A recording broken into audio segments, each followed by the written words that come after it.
Decide if ignore. Throw away the rest, but you don't need it anymore. Tree crusher, the lord of non-belief. If you can't prove it, no one can get ready for the breeze. A dedicated skeptic, we all know what that means. He's lurking in the shadows and crushing all your dreams.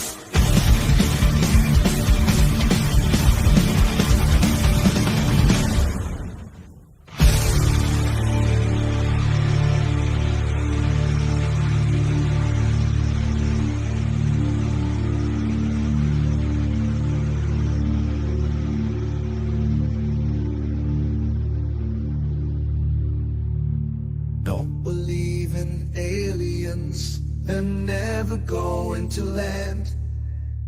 Don't believe in cryptids that leave footprints in the sand.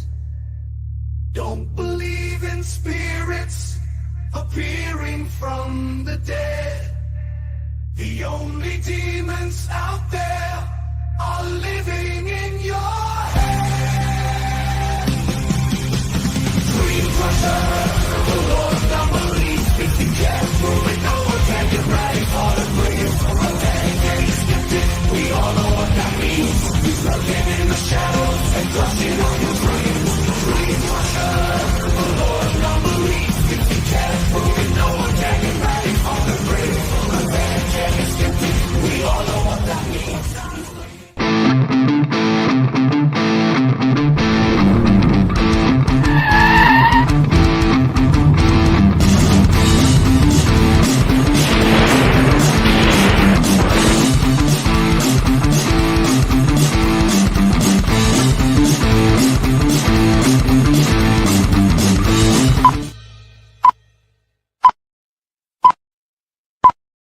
Dun, dun, dun, it's Friday!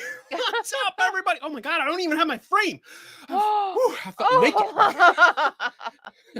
It's like with that dream when you wake up and you're like in a classroom and you're all naked and stuff, and then you're on top of a hill and people are throwing pickles at you.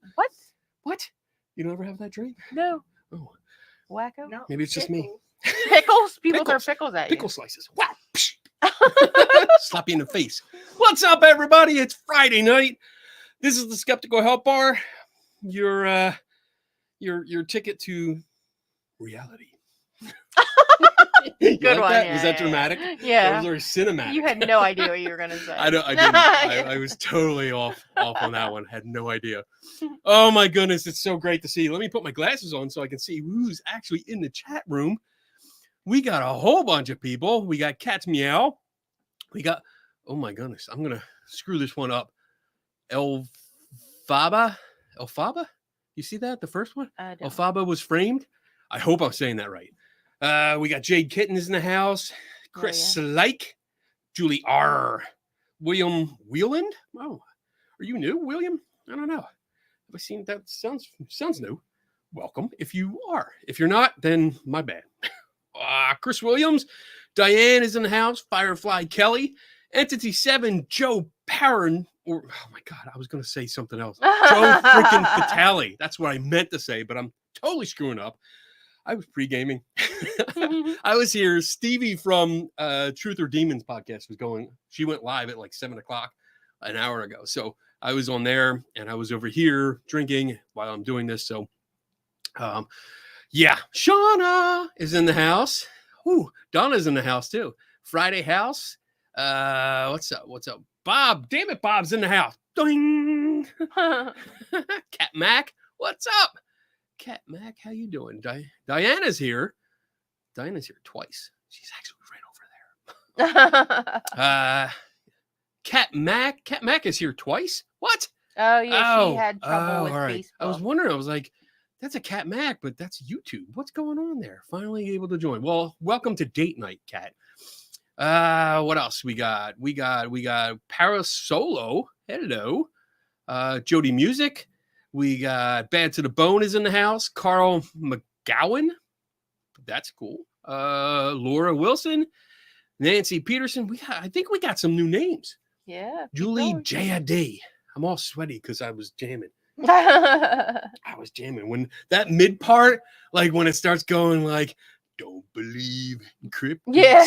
Like I get like, I'm like, here we go. And it's the drum start, and I start playing air drums like nobody's business. Cree Storm's in the house. What's up? Oh, I think, am I getting Daniel Reed's in the house? Wayne Dawson is here. Jeff AF. Timothy Binga. Hey, Tim. What's going on? All right. Jeffrey Funk. That's cool. That's cool. Dawn of the Dead. Lots of people here. Oh my goodness. Everybody's here. That's awesome. So it is open mic night. Well, wait. We have to go over the rules. Yeah, Boom. we do. There they are. Okay. So the rules over here are one, you are welcome to ask questions. That's what the show is about. It's a learning show. You guys ask questions on nights like this, and we explore them together. I can give you an answer sometimes, and when I don't know it, I'll look it up. Which leads into rule number 2 is that I don't know everything. And I mean, that's pretty obvious. If you've been on this show before, you know that I don't know everything. I don't know anything sometimes. I really don't. But I do. I will look it up, and if we can share screens, and we'll do all that so we can figure it out. And if not, then I will write it down on my notebook for homework for the next time, which I totally didn't do for the last time. I totally didn't do my homework, so you guys can yell at me. That's not good. Rule number 3 is that we follow the Patrick Swayze rule here, and that's be nice. You can be in the chat room, and you can discuss things, you can debate, you can disagree. And you can have those, like civil arguments. That's fine, as long as it's civil and polite. But if it degrades into name calling, Donna will boot your ass forever. Yeah, we can't get you back. We can't. We don't know how. Nope. I mean, if you're gone, you're gone. We had a one-time shot where we got someone back because it was a mistake. And we worked said for like we were hour. never going to do it again. Yeah, we worked for like an hour after that show to get that person back. So rule number 4 is that if you do have a question tonight, please do us a favor. Put a capital Q in front of that, in front of your comment. And that way it helps Donna pick them out and put them in the queue for later as we go through the questions. And rule number 5 is my favorite rule of all time in the entire universe. Drink up. Drink up. It's a water night. Yeah, me too. Mm-hmm. Me too. Lots of pre-gaming. Water. Pre-gaming with H2O. All right, so it is open mic night. Boom. You like that? I love when I do that. That's so good. Sometimes I don't get the timing just right. Anyway, so with that in mind, it is up to you guys to keep the show going, and maybe hour 3. I don't know. Rumor had it. No. Donna doesn't want to, but maybe we will. I do have some items to talk about before we get started. So one was last weekend, right? I was away. I don't know what you're talking about. Wasn't I away last weekend? Yeah. Yeah. I went down to Friday. A place called Indiana, Pennsylvania, and it was for something called a paranormal salon. It was the first time they were doing it. It was a historical society that was sponsoring it, and it was a fundraiser event. And I believe she goes by Dragon Child on YouTube or Facebook. She had posted an advertisement for it, or what she did was she posted in one of the groups that I belong to, asking about table tipping and how to do it. And she actually mentioned seeing the video that I made on it, and that got my attention. So I asked about more details and found that it was like, it's only a 4-hour drive. That's not too bad. I don't have anything to do that weekend, and it would be interesting to go down and see what this is about. So it was in a nice Victorian style mansion. I mean, it was beautiful. You walked in and it was like those 50-foot ceilings when you look up, and it was nice. It was really cool. And they had I want to call her a ghost hunter, but she was like a doctor of English Lit, I think, associate professor of English. So she hosted part of it, which was like a presentation about ghost hunting. And then John, who was one of the, I think, managers of the Historical Society, he gave the history of the place. And he was first. And then when Laurel, her name is Laurel, when she got up and talked about the paranormal stuff, I was actually impressed because it wasn't like mainly how do I say this? It wasn't completely the stereotype ghost hunting stuff. Like here's all the equipment that we use that they use on TV. Here's the TV shows. We do exactly what it wasn't like that. It actually was a event that promoted conversation, and they had a whole. I think I have. Do I have it? I have it somewhere. Just not here. But I do have a page that they gave out to everyone and had questions on it. Like, do you believe in the afterlife? And if you don't or do believe in the afterlife, what would change your mind to the other way? Questions like that. They were really good conversational questions. So I enjoyed that part. I didn't agree so much on the evidence part because at the end, they did do a segment where they were playing EVPs for the group, and like that part fell short for me. It fell really short because it was just a lot of things that were done wrong and incorrectly when it comes to data collection. And I pointed them out, but it was a nice conversation. Like I brought up my concerns, and we all talked about it, and then there was nobody that was got mad, nobody got butt hurt, nothing like that. It was really, really cool. So I really enjoyed it, and I told them I'd be back next year because it was just a fun event. And they actually invited me back. So we're trying to work it out, though. I'm going to do a presentation for them next year. So a lot of fun. Do we have questions yet? Yeah, there's a few. There's a few. Okay. Mhm. I'm gonna go off on one thing before we go to the questions. Oh shit. So I went on a rant on TikTok on Tuesday. Tuesday nights at 7 p.m. I do a live on TikTok for an hour, and I got into a, let's say, discussion on YouTube with somebody, a ghost hunter, and they brought up something about language, Donna. That's funny. They brought up something about they were filming something, and I asked if they actually got like close-up footage, and we were going back and forth. And one of the things that they commented was that they used a variety of cameras, including infrared, full spectrum, and night vision, blah, blah, blah. And what annoys me was the use of full spectrum. All right. Rant ahead because I'm going to freak out. I fucking hate that term. Yeah, I dropped it early. Oh. I know. We're what? In the first, oh, no, we're good. We're after the 10 minutes. We're good. We're good. As long as we hit double digits, I can drop F-bombs.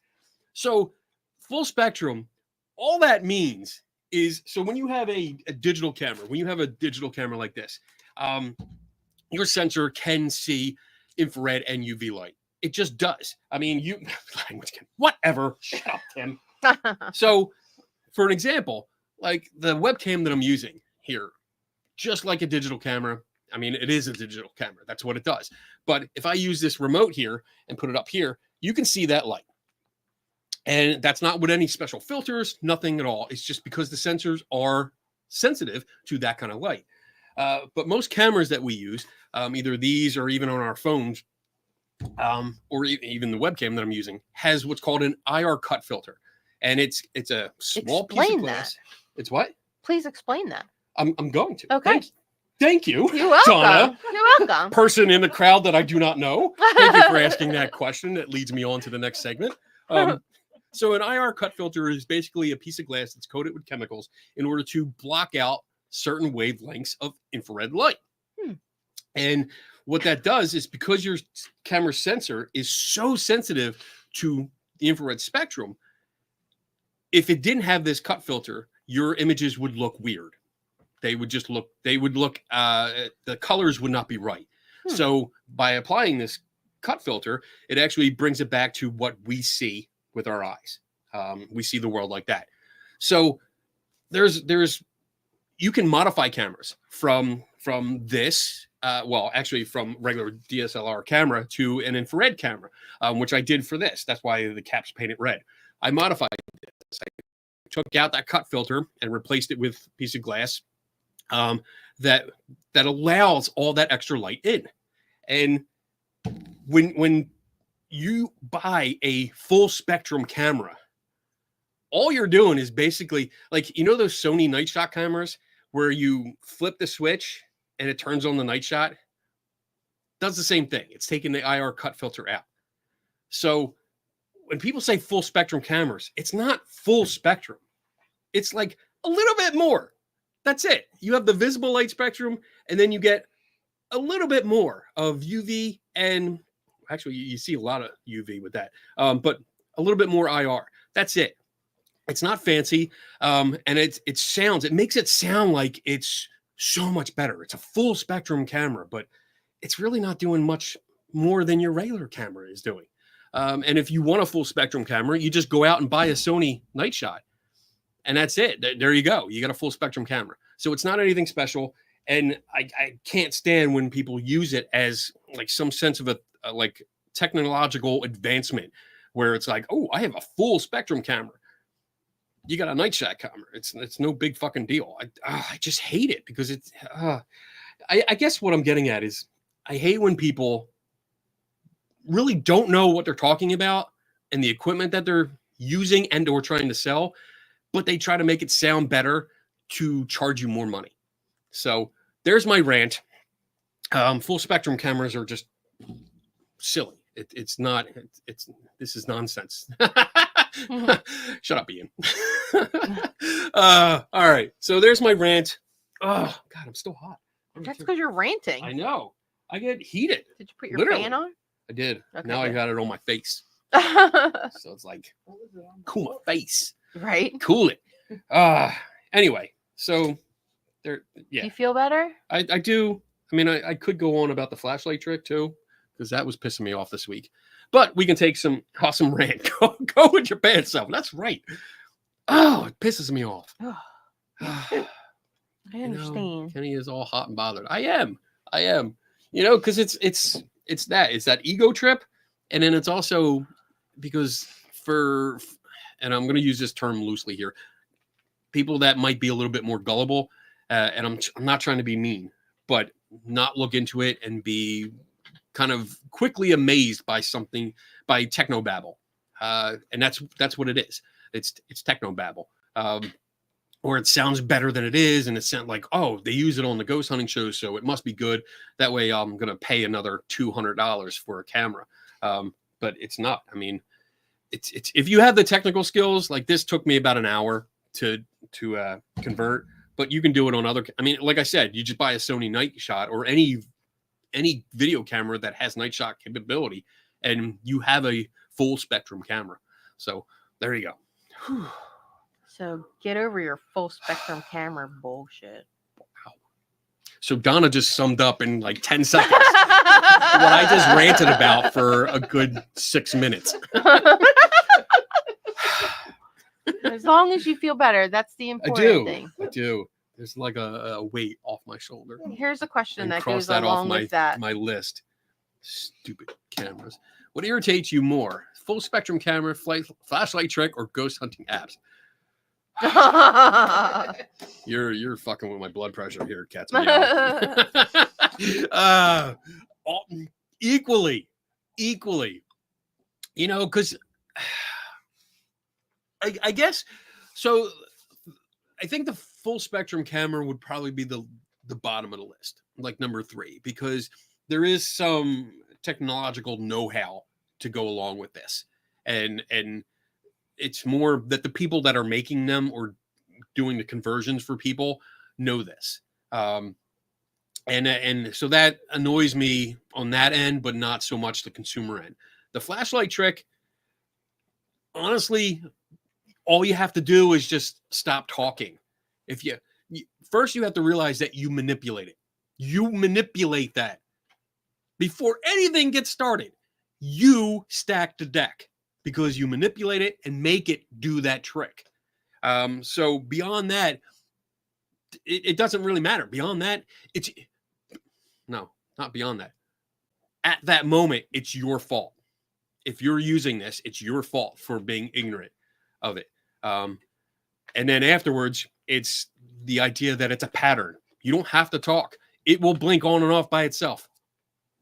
Trust me, it's going to do it. And that's just science. It's not ghosts or hauntings or paranormal anything. It's just science, pure and simple. The ghost apps, I mean, that's probably the top, because most of them say for entertainment only. Like it's right there. But that's the problem. Yeah. I expect people to read the description. And people don't. Yeah, and that's it. Like, I mean, back in the day when we used to get like a new camera, when we actually bought a camera, I read the manual because that told me what everything did and how to get to certain menus, or even the old school stuff like the compact cameras and even the 35 millimeters and 110 cameras. I read the instructions. So with ghost hunting apps, they tell you it's for entertainment, and it's still ignored because people use it and then send the picture to somebody else and say, "Oh, this is real." So it's not really it's still on that person, that first person. Right. Yeah, it's still on them because they ignore the instructions and description where it is. And then if they send it to somebody that claims to be an investigator, who maybe, and I'm just going off prior experience here, if they just say, "Oh yeah, I think you got something there," then that tells you immediately that they are not an investigator because they don't look into the app. They didn't look into the app, and they also didn't see the for entertainment purposes only either. So that part's on them. The investigator. Yeah. Got it. Whew. This is good. I'm fired up. Okay. Yeah. All right, you ready? Yes, I'm ready. Give me another question. Captain Matt, do you see the aurora last night? We did not. No. We did not. I tried. I did try. I know. I was lazy, to be honest. I sat on the couch, and I wasn't feeling good last night. No. Either. So I wasn't either, but I still went outside Yeah. to try. I got my shots because we're coming up on SciCon soon. So I got my flu shot, my COVID shot, and they knocked the crap out of yeah, both it of us. knocked the shit out of me. So yeah, Donna went out and out front, out back, and looked around, and I just waited. I mean, if she said, "Oh, it's outside," I would have gotten up. But some people said you had to use your camera to see it, but I didn't think that was true. Was it? I mean, if you have to use your camera to see it, then it would be a longer exposure, and you would see a glow, but not anywhere near what you expect. Yeah. So no, I didn't get to see it. No, maybe tonight. I don't know if there's a chance tonight, but if there is, it said if there was. After the show, maybe we'll catch some. It was a full spectrum camera. Oh, Kim, I love you. Everybody like my shirt? Like that? Donna made it for me. Donna special. Yeah, Donna special. Spook around and find out. And you see, like he's giving a little. so my kind of shirt. All right, what else we got? I can put my glasses on. Everything's blurry. Anybody joining us at SciCon in Las Vegas? Oh, I don't know. I hope so, because it's a awesome time. I absolutely love going out there. I get to meet so many people and just hang out, and you get to learn, and the lectures and the talks and the workshops, especially the first workshop, which is this Kenny Biddle guy. I'm looking forward to that. All right. Nice plug, Tim. Daniel Reed said he's going. Oh, good. Yes. Yeah, good. I'm glad we get to hang out. Melanie Teresa King is going. Mm-hmm. And Anthony Teresa King is going. We're going to have fun. All right. What else? Oh, we got some questions. Yeah. Chris Slike. Have you heard of the book Imminent? A book about UAPs and what is known by Lou Els. Let me look that up real quick. I have not heard of it by Lou. Oh, look at that. It comes up. Inside the Pentagon's Hunt for UFOs. That kind of telling me right there that it's probably not. Oh, shit. I mean, when they on the cover, what is it? Featured on the Joe Rogan Experience podcast. Well, that tells you everything you need to know there. Written by the former head of the Pentagon program investigating UAPs. So, I mean, there's a couple things. I mean, if I know that if information is deemed top secret, he would not be writing about it. And I think the information that we're talking about here would be deemed that, and therefore he would not, because he'd still be liable for spilling secrets. And most of the stuff, especially because they have the cover that's on here. Let me where's I'm totally screwed up because this dark tab now. I love it, but again, it's screwing me up. I don't like it. You don't like it? No. So just because of this image being used on the cover, forget it. Forget it. That has been thoroughly debunked. And the only reason I can imagine that this guy is using it is for clickbait and get people to buy it, especially the too many, I was going to say millions, but I'm not sure. Too many people that are into conspiracy theories. So I would not give it any credit whatsoever. But again, I haven't read it, so I don't know. But my first impression is it's probably bullshit. Shut up, Bob. All right. Let's see. How much... Michael Burkeen, you're banned. Oh, I gotta do like I know Beardo has something like that. I don't have. Do I? Oh wait, do I? I know I made some like cool little videos, but I don't know. Oh wait. I got something. Wait. He's just not ready.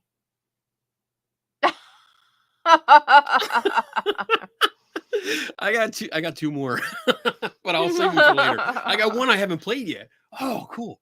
I'll have to wait till I get a really bullshit answer or question. Kenny, question. If you were a ghost, who would you haunt? Who would I haunt? To be honest, I don't think that would be first on my agenda. Like haunting someone is not... There's no one I can think of that I would want to haunt. It better not be me. I would use the power of a ghost. The alleged power of a ghost is something that like you don't have now. Like, we can travel, but it costs money to travel and it takes a lot of time, which we don't want to waste sometimes. So if I was a ghost, I would be traveling around the world and just seeing every site there is to see. And maybe haunt the people along the way, like tourists and stuff. Screw with them. Yeah, I think that's it. I wouldn't haunt anyone. I would just, I would haunt it. Damn it, Bob. I'd probably swing by,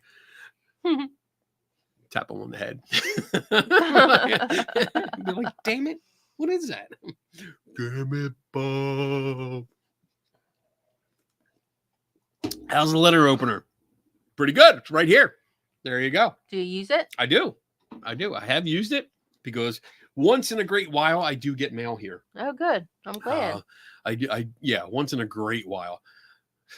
On that note, if you do want to send me mail, like a postcard or anything, there's the address.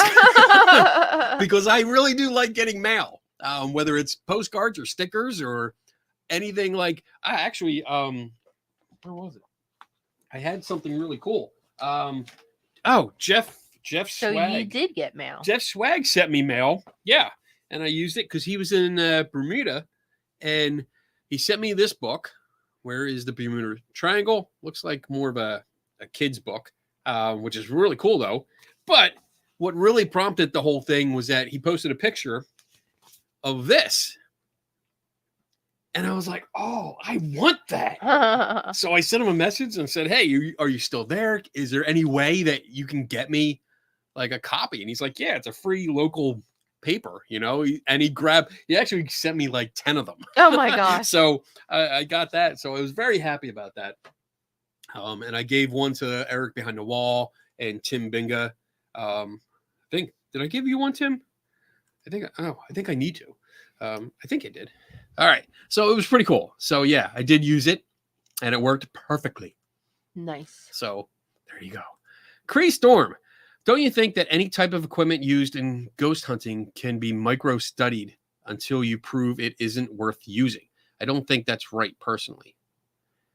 Don't you think that any type of equipment used in ghost hunting can be micro-studied until you prove it isn't worth anything, worth using. So it sounds like you're trying to prove them negative here, which is going to be very difficult, if not impossible. And the problem is, the problem from the start is that ghosts are a human construct. It's not something that's real yet. It hasn't been shown to be real. And if it is real, we have no idea what the qualities of what a ghost is. So we can't measure it without having one, for lack of a better word, in captivity or at our disposal, to be honest. There is no way to understand what qualities it might have that we can measure. So to be honest, like, no, the answer to your question is no. There is no type of equipment that can be used and studied until it's proven wrong. I mean, because we have none that we can prove work. Yeah, like there's just nothing. Because if you don't have even in science, there's some things, and I think I used this example during Three Tortured Souls. Dark matter is something that we cannot detect itself, but we can detect the result of it. We can detect its influence on other things. And that's how we know there's something there. But with ghosts, there's nothing. There is no physical aspect to it. There is no object that we can determine what the qualities are. And there is no influence on the area that we can measure that might show us that there is something there. So no, there is no ghost hunting equipment that will work like this. And again, I think we discussed this at Three Tortured Souls with some of your questions, is that all this equipment that are used for ghost hunting is borrowed equipment. It's off the shelf stuff that's borrowed and not adapted in any way, except for, let's use this. And that's it. It's just by word of mouth. It's like, oh, let's just use it. And we're going to go with the idea that it now detects ghosts, when there has absolutely been no data that shows that it has any effect, or that any of the devices can detect an entity like that. So no. Yeah, that's it. I think I said everything. I think I said everything I wanted to say with that. So, but good question. Thank you. Silly question, Bob. If you could have a cryptid as a pet, which cryptid would you want as a pet? I love Bob. He gives me a question that's a break from the norm. Like, I can go from a super serious question to like, what cryptid do you want to have as a pet? What cryptid would I want? I don't know. Like, my knee-jerk reaction would be Bigfoot, because I would totally call him Daryl and just go from there and be like just hanging out. But I think I would rather have like Nessie. I'd like to have a lake monster, because that would require me to have a house by the lake. And I like that idea. Just like a house high up, and a nice, not driveway kind of thing, but like a dirt path where, Nessie can like jump up with the flipper, and come up and be like, put its long neck and head in the window and be like, hey, I need a snack. And be like, hey, what's up? I wouldn't call him Nessie though, or Nessie. No. George is too easy. That's too common. I don't know what I would call him or her. I don't know. Well, there you go. I would have a Loch Ness monster type of cryptid, because I think that'd be cool. It's pretty big. I don't. Well, that's why we have a lake. Yeah. We just go back in the lake. Go in your home. Go in your home. This is good. Michael Burkeen, what's your favorite conspiracy theory? Oh, man. What's my favorite? That's a good question. Because I find so many silly. I don't know. I want to say flat Earth might be. That's got to be the top of the list. It's up there. Hollow Earth. There's what else? Oh, ancient alien, conspiracy theory that only with alien help we could build the pyramids. That actually annoys me. That annoys me because it takes away from human ingenuity and our ability to actually accomplish goals, and says that we can't do anything unless we have help. I mean, for some people that's true, but Oak Island. That's mine, Bob.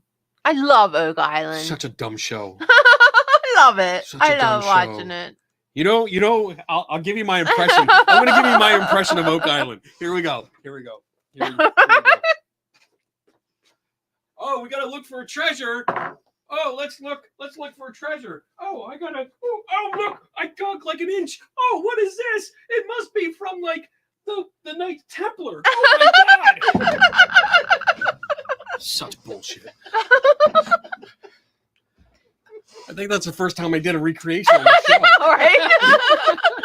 Right? I've never done a recreation. That's pretty cool. Oh my gosh.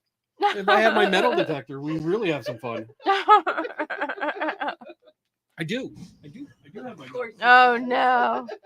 Wait. I do. Try to get it out. Zoom, my wand. Oh, there you go. That'll help. Yeah, I love this thing. This thing is awesome. One of these days, I'll get to use it.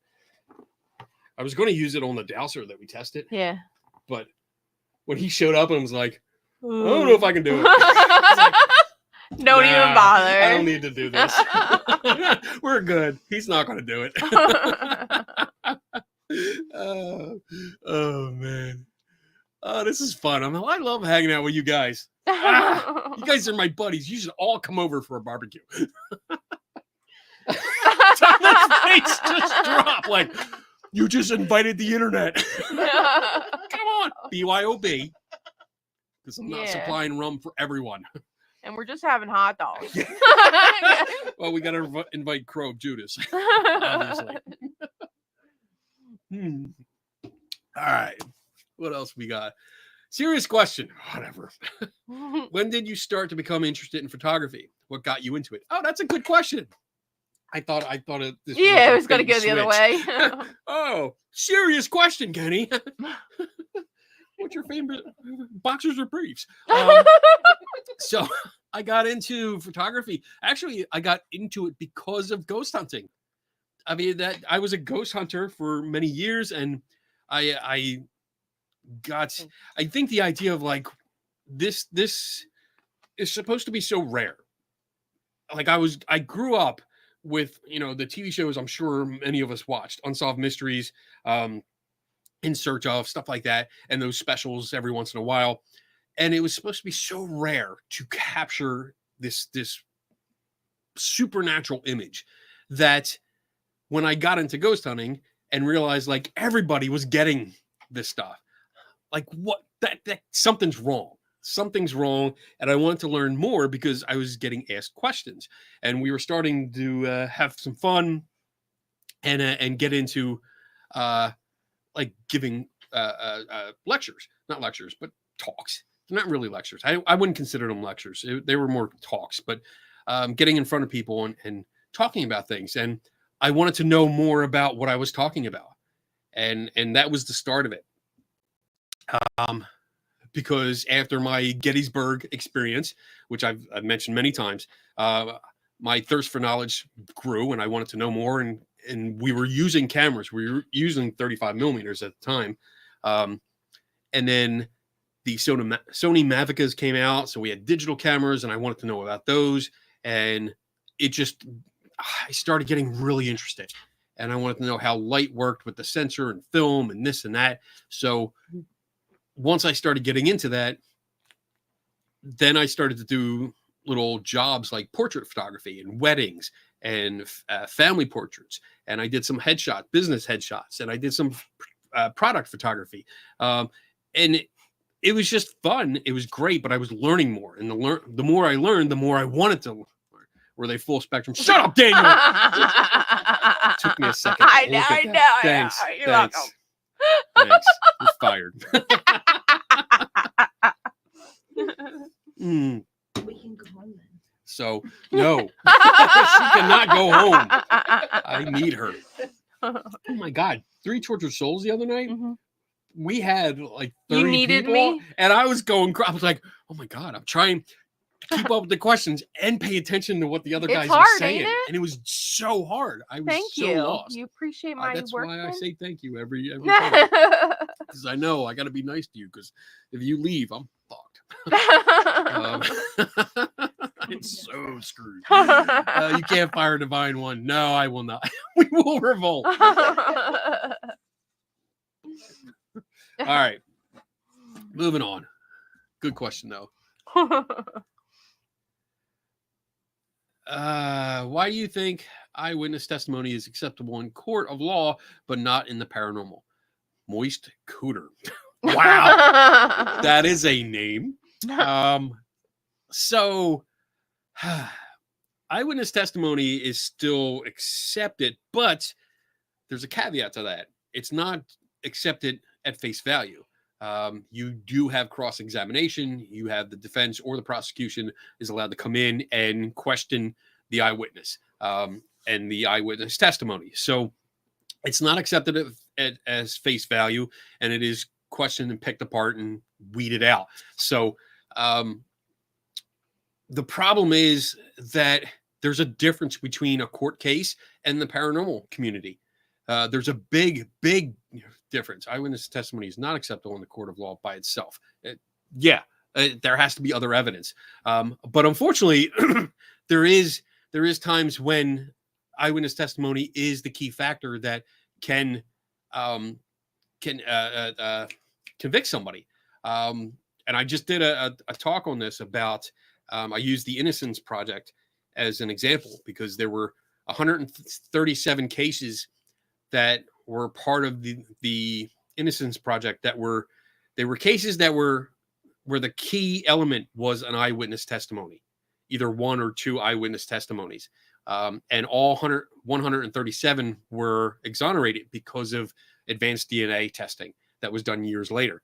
And we're talking like sometimes 5, 10, 30, 40 years later where somebody was exonerated from them. So we were talking about that a lot. In the paranormal community, eyewitness testimony is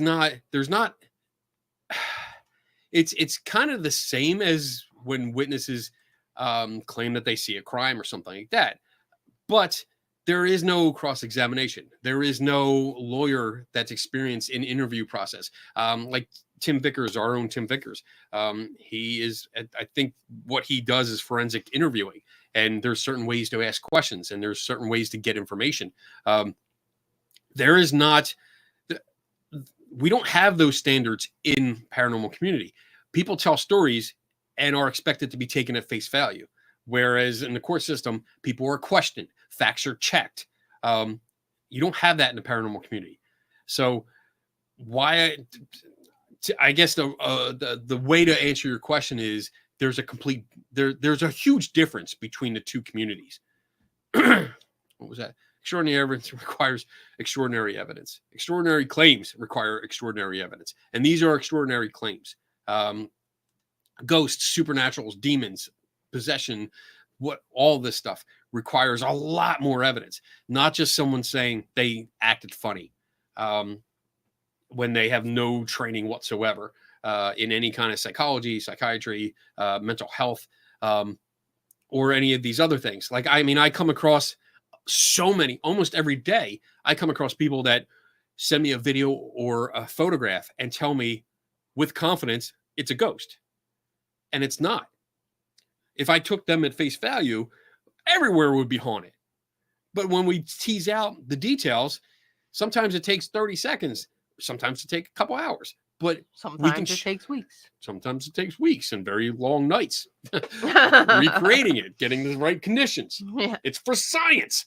But we can figure out what's going on. And that's if they want to. Not everybody wants to. The paranormal community is not really known for seeking out actual expert advice. They're not known for peer review. They're not known for, hey, let's really back off or take a step back and see what we can find. Too many people just put it out there on social media right away and already decide what it is without any idea of what it is, but it just makes that assumption. So I hope that answered your question. Yeah, he said thank you. Okay, good. Because I'd keep talking. I know you would, but we have lots of questions. 3 hours. No. Carry out research or study into a subject to discover facts or information is investigating. We don't know what a spirit is truly made of. Why is it wrong to try everything?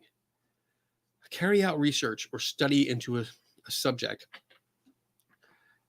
to discover facts. That is called research. That's not always investigating. Sometimes there's field research, going out there to investigate the claims, the scene of the crime. So this kind of research, yeah, is part of it, but it's not all the investigation. And I don't think most ghost hunters investigate. I think they do stakeouts. I think they sit and wait for something to happen. They're not actively investigating the claims, which are the reason that they are there. They are waiting for it to happen again so that they can get some kind of recording and then again post it on their social media. We don't know what a spirit truly is made of. Made of. Why is it wrong to try everything? Because you need a reason. And this is the same. I'm going to give you the same answer I gave you Wednesday night. You need a reason to try something. You can't just try something at random and just say, oh, let's just try it, see what happens. Because again, like I can use my toaster. You know, if I want to go ghost hunting with my toaster or a microwave or a long extension cord, like anything like that. I mean, that's why not? And I'm not being. I hope I'm not coming off as mean to you. I'm just in general. I'm saying like this is something that we can do. We can use a toaster. I can push the lever down and say, all right, if there's a ghost here, make this thing pop. Make me some toast. I mean, that's make me some toast, bitch. I mean, using the toaster, that's honestly, a good idea. It's on par with using the flashlight trick because you know you're going to get a result. So you need a reason to try it. So if you want to measure the conditions in an environment, temperature, humidity, static, atmospheric conditions, whatever, the reason is something happens in this room. It's weird. We want to measure it. That's a good reason. But to say, hey, I'm going to use an EMF meter. Why? New merch idea. New ghost hunting tool, a toaster. You just wait for the members only. I'm gonna make a ghost hunting toaster. I'm gonna make a ghost hunting toaster. I'm gonna write that down. Yeah, because you'll forget. Ghost hunting toaster. But you definitely need a reason why you're going to try something. That's part of your hypothesis. You come up with a hypothesis, which is a question, and you're asking a question. If this happens, and you're making a prediction of if we do this, I think this might happen. What tools do I need? I need this. Why? Because it measures this, this, and this. And then you go on with your experiment. So I just trying anything. Just because I think it's a waste of time. Ghost hunting toaster. A ghoster. A ghoster. The one thing about ghoster. I can't use that because I already used that for the coasters. All right. Christopher, but don't you think that the real investigators, let's see. Yeah, keep this up for a little bit. Real investigators out there feel they do have a real reason to use the equipment they do, then state it. I mean, that's what's missing. First of all, this is invoking a logical fallacy called no true Scotsman. You're saying real investigators. What does that mean? What constitutes a real investigator? And who decides? You know, like, is it because we see on YouTube a plethora of people that call themselves investigators, but they don't do anything except sit around and wait for stuff to happen, which is not investigating. So we have to go from that first. If we don't know what a spirit is made of, why not look into EMF? Again, why? Why? Like, I don't know how else to say it. If you don't have a reason to try that, if there's no, like, you would probably have to start with anecdotes. You'd have to start with people's experiences and gather all of them and see if there's any kind of pattern and go from there. Is there a reason to measure the magnetic field? Because that's what you're using. EMF meters, they're not measuring the frequency. They're measuring the strength of the magnetic field that comes from power going through a line. That's what you're measuring. So why? Why are you using it? And I don't really know how else I can answer your question, because it starts there. That's it. Okay. Alrighty. All right. Next question. Here we go. Kenny. Oh, hi, Carl. If ghosts are real, why do you think they would be so standoffish?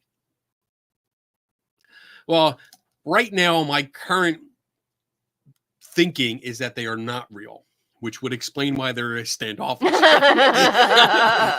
Because they don't exist. Because they're not around. Yeah, they're not real. But if we do some thought experiment here, and if they are real, are they standoffish? I don't know. There could be multiple reasons. Maybe they don't care. Maybe, like, unfortunately, a lot of our reasons will come from storytelling, like either books or mythology or movies or TV shows. Because now I can think of, like, all I can think of is like, yeah, they're not allowed to interfere. It's a rule. Like, they can't interfere with us. But once in a while they do something and it catches our attention. Like, I don't know if there are reasons. I mean, if I was a ghost, I would travel. I wouldn't bother with people, because I wouldn't have to bother with them anymore. They don't know I'm there unless I let them know. And I don't even know if I can let them know. So I don't know. I mean, I'm going to go with my original answer and say, right now, I don't think they exist. So they're not standoffish. They're just not. Raw Side Paranormal. Could you please explain the theory behind the dead bell and your thoughts? The dead bell. So the dead bell is it's a desk bell. It's like a hotel desk bell. Ding. Okay. Yeah, I have one of them. Yeah. And it's on a wooden box. I haven't opened one up yet because I don't have one. So if anyone has one and they don't want it anymore, feel free to send it to me so I can take it apart. Beardo Gets Scared. He just got one in the mail. People suck. Yeah, there you go. I know he got one from a ghost hunting team that used it and was able to debunk it, like, because it was just going off constantly. So they sent it to him, and he's going to give it to a friend of his, and they're going to open it up because the friend is like an electrician. So they're going to look at it and see what's in there. But from the description, it uses probably an EMF circuit. So similar to something like in a K2 meter. And I imagine, now I'm only speculating here because I don't have one. So I imagine that it reaches there's a certain threshold where, if it crosses like 5 milligauss, it will activate a solenoid, which will ding the bell. And that's it. Or if it might be 2 milligauss. I don't know. You'd have to look up the specs. Let's look up the spec. Let's see if there are specs. Because what's up? That would be funny. Dead. There's probably no specs. Bell. So my experience with a lot of these things is that the specs are either not there or they are vague. All right. So tech specs. That tells me nothing. So the technical specs I'm looking at Ghost Stop. Let's look together. Let's explore this together. And I want to make clear, I'm not picking on Ghost Stop here. I'm just looking at what's on the site. So vintage bell. So that's the ghost bell or the dead bell. If you don't. So it's just on a box? That's it. It just sits on a box. I'm sure the box has a hole in it. So let's see. Step back in time, blah, blah, blah. They're supposed to hit the bell? Is that the dead bell appears like a classic reception bell, but it holds a secret. It rings not by a button press, but it still has the button on top. So you can still do that, I think. But by the presence of paranormal energy. So right away, I don't like that description because that's complete speculation. And what the hell is paranormal energy? Like, I would love for them to define that and then tell me how it's measurable. Because obviously it should be measurable. They're probably talking about electromagnetic field strength. Just got a desk bell the other day. Building. Oh, good. Powered with an advanced electromagnetic field sensors. With an advanced people want you to drink field. Energy drink. Oh, sorry. It illuminates. Wait, what? Powered with an advanced electromagnetic field EMF sensors, it illuminates to fluctuations in the energy around it. The EMF sensor is a natural magnetic, only chosen to fortify against most man-made interference like phones and walkies. I would suggest go stop, edit this a little bit because it's very confusing to read. So let's see. Dead bell has a sensitivity knob, so you can have it be very sensitive at picking up EMF. So either it goes off at EMF or actual touch. Interesting. So I'm not. Let's see. I'm trying to find like a spec here. I love Kit. Kit's from the Grafton Monster Festivals. She's like one of my new best friends. I don't see actual. Oh wait, sensitivity control. You can adjust the sensitivity of the magnetometer to suit your needs, whether you are in an environment. But like, this is what I don't like about this, is it doesn't tell you what the settings are. And that's something that's very important. You really should, if you're buying a piece of equipment to, I guess, allegedly collect data and present it as, hey, this is data that we collected and we're going to present it as evidence for the paranormal, then you need to know what it does, how it works, and what that knob does, what sets it off, and how does that knob adjust the sensitivity? You need to know that, and without that, this is just a novelty. I mean, it's a cool novelty. I mean, I wouldn't mind having one. It's a bell. I have one. I can put it on a box. We're gonna make one. We're gonna get that. We're gonna go to Lowe's, get one of them like plastic project boxes so you can see inside. I gotta find out. I gotta talk to Beardo and see what's inside. Let's get him to send me pictures so I can see what's in it. Or I'll just wait till Daniel makes his and be like, Daniel, can you make me one? Yeah. Can you make me one, please? All right. It's time for a break. Time for break? All right. All right, we're gonna go on break. We got oh my God, we still got a whole bunch. Is that 25? Yes. Holy shit. You guys are awesome with your questions. All right, so we're going to take our break. And we're going to go punch through a few questions when we get back. I'm going to fill up my cup because I brought extra tonight. Because I thought it was going to be this kind of night. So let's see. Break. P-break, number 1. All right, so we will see you back here in 4 minutes and 9 seconds from now.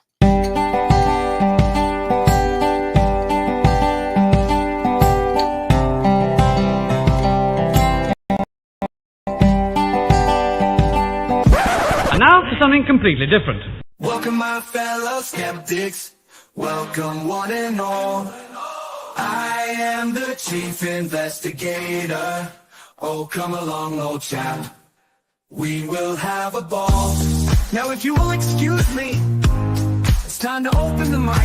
Good night. Good night. Kenny Biddle for me investigating's my game, and I will have at it.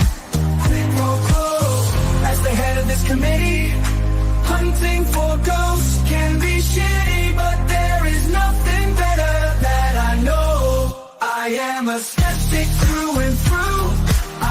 question everything, don't you? Let's open the bar and ask some questions, alright. Maybe you might find an answer or two. I will find the truth this night and day. And if my name is not Kenny Biddle, then I assure you here I will not stay. Good day!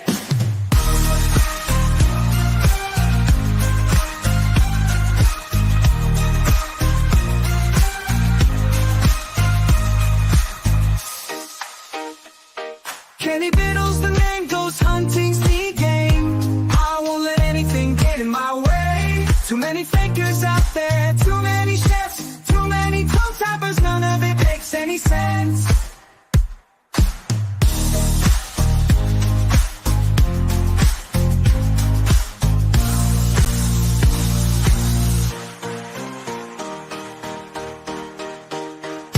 I am a skeptic through and through. I question everything, don't you? Let's open the bar and ask some questions, alright. Maybe you might find an answer or two. Who knows? There may be ghosts in the machine, but trust me, I am not so keen. I prefer to see these things clearly, not in 144p. I am a skeptic through and through. I question everything, don't you? If you don't think I am right, let's open my night. Yeah, yeah.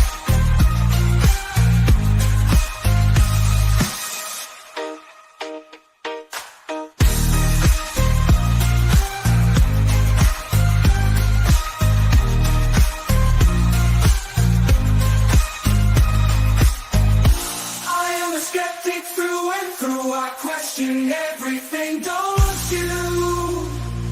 If you don't think I am right, let's open my night. Yeah.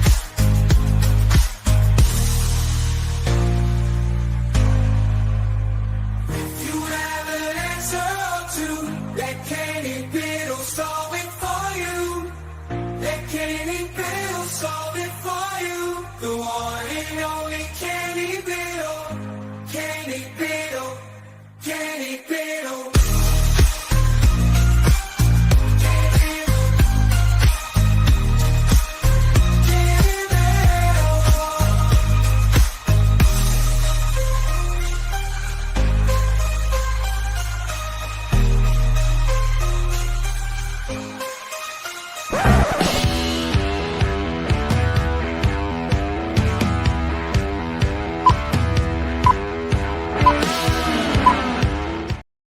We can cut early and play it early. Hi guys. Hello. I hope everybody's back from their pee break. Wow. Donna's on fire. She said we had to cut the questions off because Yeah, we're gonna so cut many. them off right now until we catch up. So if Till you we catch please would hold off, that'd be great. I'm trying to get her to hour 3. He's trying. I'm trying. He's trying. You just want to hear her theme song. Just cheer her on. All right, let's go. Lightning round. Ready? Nancy says, "Have you or will you ever be in Missouri?" I don't know where Missouri is. I don't think we've ever been there. I've Were we? never been. Oh no, we were. Isn't St. Louis? We were in St. Louis Were because we did the. we? Oh Yeah. yeah, we were St. Louis. Yeah, we were. We went to the Arch. Yeah. Yeah. And then we went up to that's when we went up to what's his name's the guy that hates me now because I call him out. Oh, what's his name? Oh my god, I'm looking for his shit. He's an author, he's a paranormal author up that way. He's got his own Where'd we go? we went to St. Louis, then we went down to Metropolis. Yeah, I remember because Metropolis. Superman, Yeah. and then we drove up to that Paracon. Troy Taylor. That's it. Oh, Troy Taylor doesn't like me anymore shocker. because he's the one that wrote Zach Bagans' Ghost Hunting for Dummies book. Plagiarized a whole bunch of people. Yeah, he did. I said it because it's true.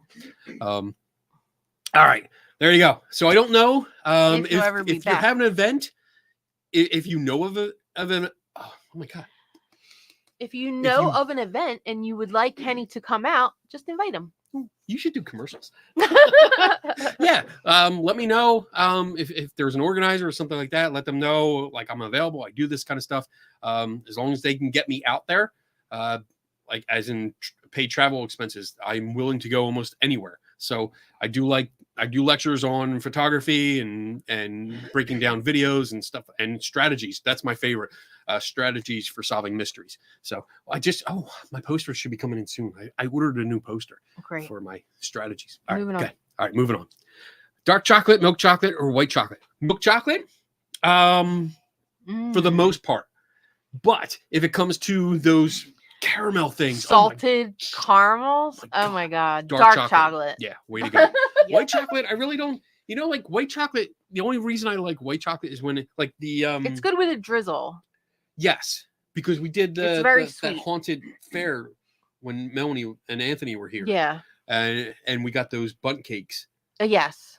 There was a white chocolate raspberry that I really liked. It was really good. I ate it all. Nothing bundt cakes. Yeah, in Buffalo. Good. So yeah, they're really good. Milk chocolate first, dark chocolate for certain situations, and only that's in those situations. I will not take a milk chocolate substitute because it has to be dark. Because Daddy likes it dark.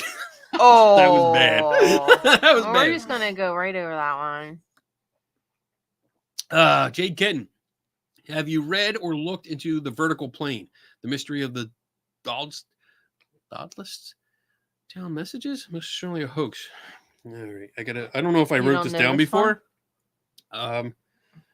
Vertical Plane.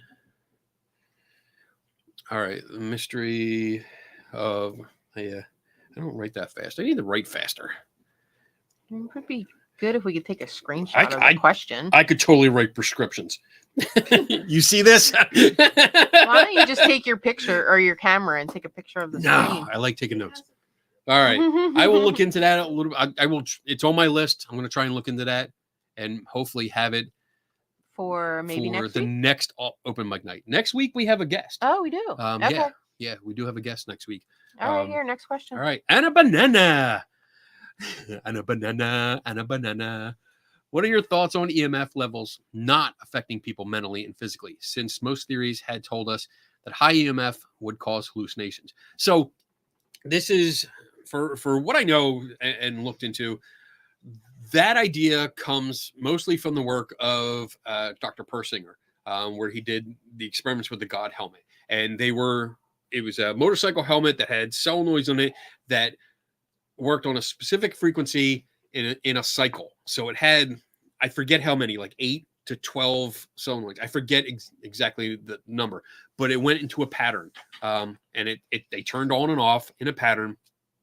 And some people experienced different things, like feeling there was a presence in the room. Some had a religious experience, but then other replications of that experiment yielded nothing. But just like the social media of today, newspapers picked it up and, they put out articles and headlines, and it gave that idea into the general public, especially people in the paranormal, that EMF affects you and can cause hallucinations.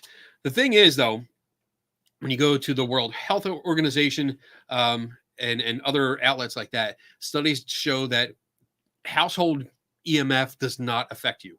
It will not have any kind of health effects on you.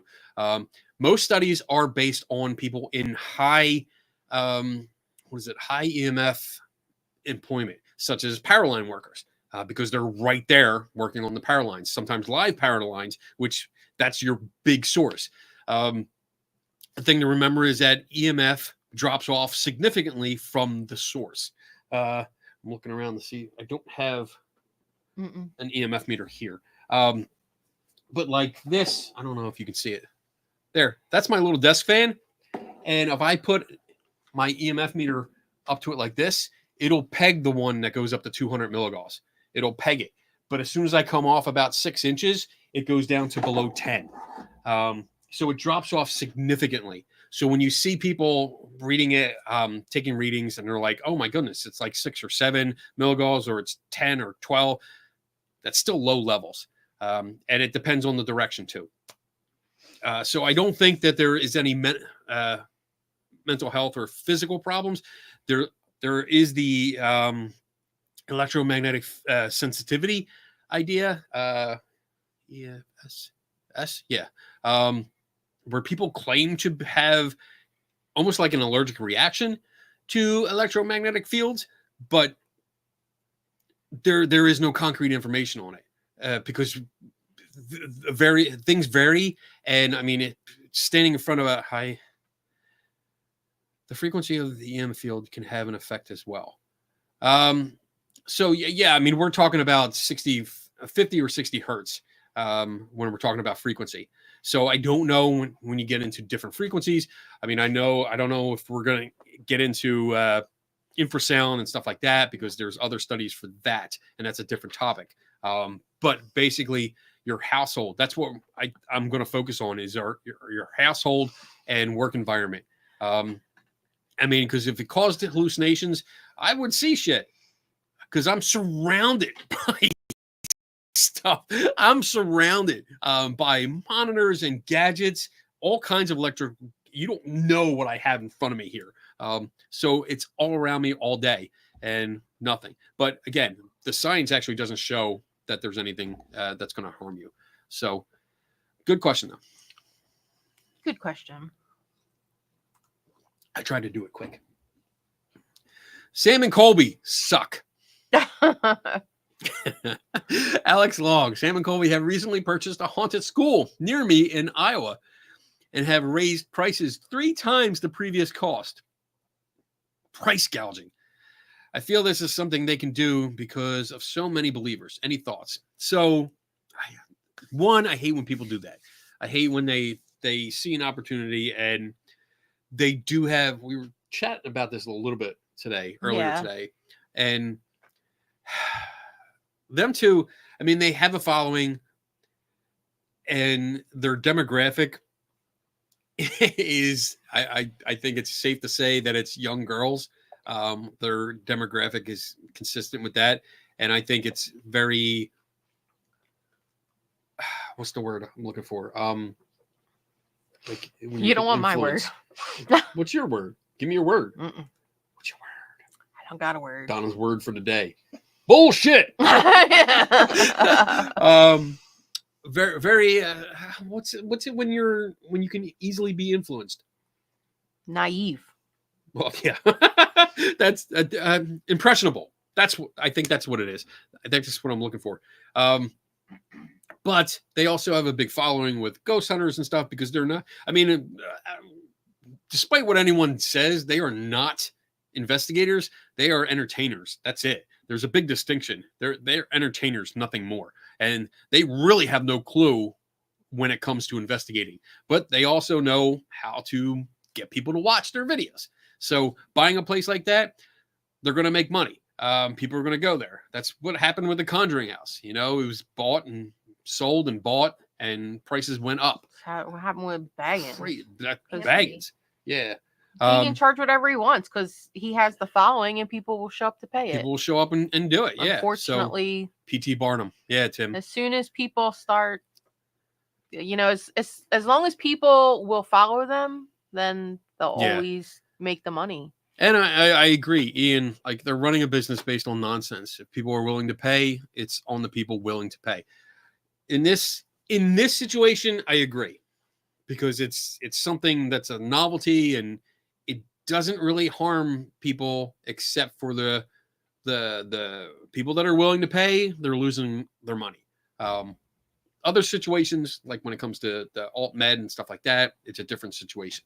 But I agree here. Yeah. So my thoughts are, just don't go. Right. Like that's really what it comes down to. Don't go. When they raise the prices like that, don't support them. Yeah. What she said. That's it. If you continue to go, then they're going to. You continue to go. If you pay the price, if you continue to watch them, it's supporting them, and they're gaining from it. So just ignore them. Let them go. Wish we could tell all the little girls that. You do that. Okay. All right. The glasses are so dirty. I know. We have things for that. We just didn't bring them. I know. All right. What else we got? Tri-field meter. How does it work? How can it be helpful in a paranormal investigation? Julie R. Again, like it can. I'm not exactly sure what the purpose would be. The tri-field meter, it does average out. It measures all three axes. So you have single axis meters and tri-axis meters. Your K2, your Lutron, most of the meters that you see on TV are single axis meters, meaning that if they're holding it like this, it's reading the field from here and not reading a field from here. If you turn it 90 degrees, you lose the field. You lose the measurement because it's not seeing it anymore. The tri-field meter looks at all three axes and averages them and gives you a reading. So it's a more accurate measurement. But again, why? I don't use them. I have them. I just don't use them because I don't see a reason yet to use them. There hasn't been a case where it's come up where I've needed to. So I just don't use them at all.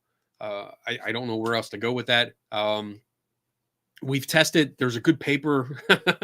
I'm biased with this, but there's a good paper that is out by three people, Dave Schumacher, Tim Vickers, and myself, that explores the use of EMF meters in both allegedly haunted and non-haunted places. And it's surprising when you see the results because there really is no difference. And that should tell you something. So I will try to find that paper and put it in the chat while I'm answering the questions here. Okay. Do you want me to read the question for you? Sure. Does infrasound affect perception? And if so, why don't investigators measure it? So I know there's studies or there has been some interest in infrasound and seeing if it affects people, and like it's allegedly been used in horror movies and stuff like that. Dave Schumacher did have a paper that he sent me where it was negligible. It wasn't as big a deal that people were making out to be or believed it to be. And you don't usually get infrasound in your normal household situations. And does it affect perception? Now I got to look it up and see, because I don't remember the exact study. I'm gonna ask Dave if he has. I don't know if Dave's in the chat. Have you seen him at all? I haven't seen him, no. Okay. But Cat Mac just said that measuring infrasound is expensive. Yeah. One mic is $15,000. It's expensive. I know it is expensive. Oh wait, there's the I found the EMF paper.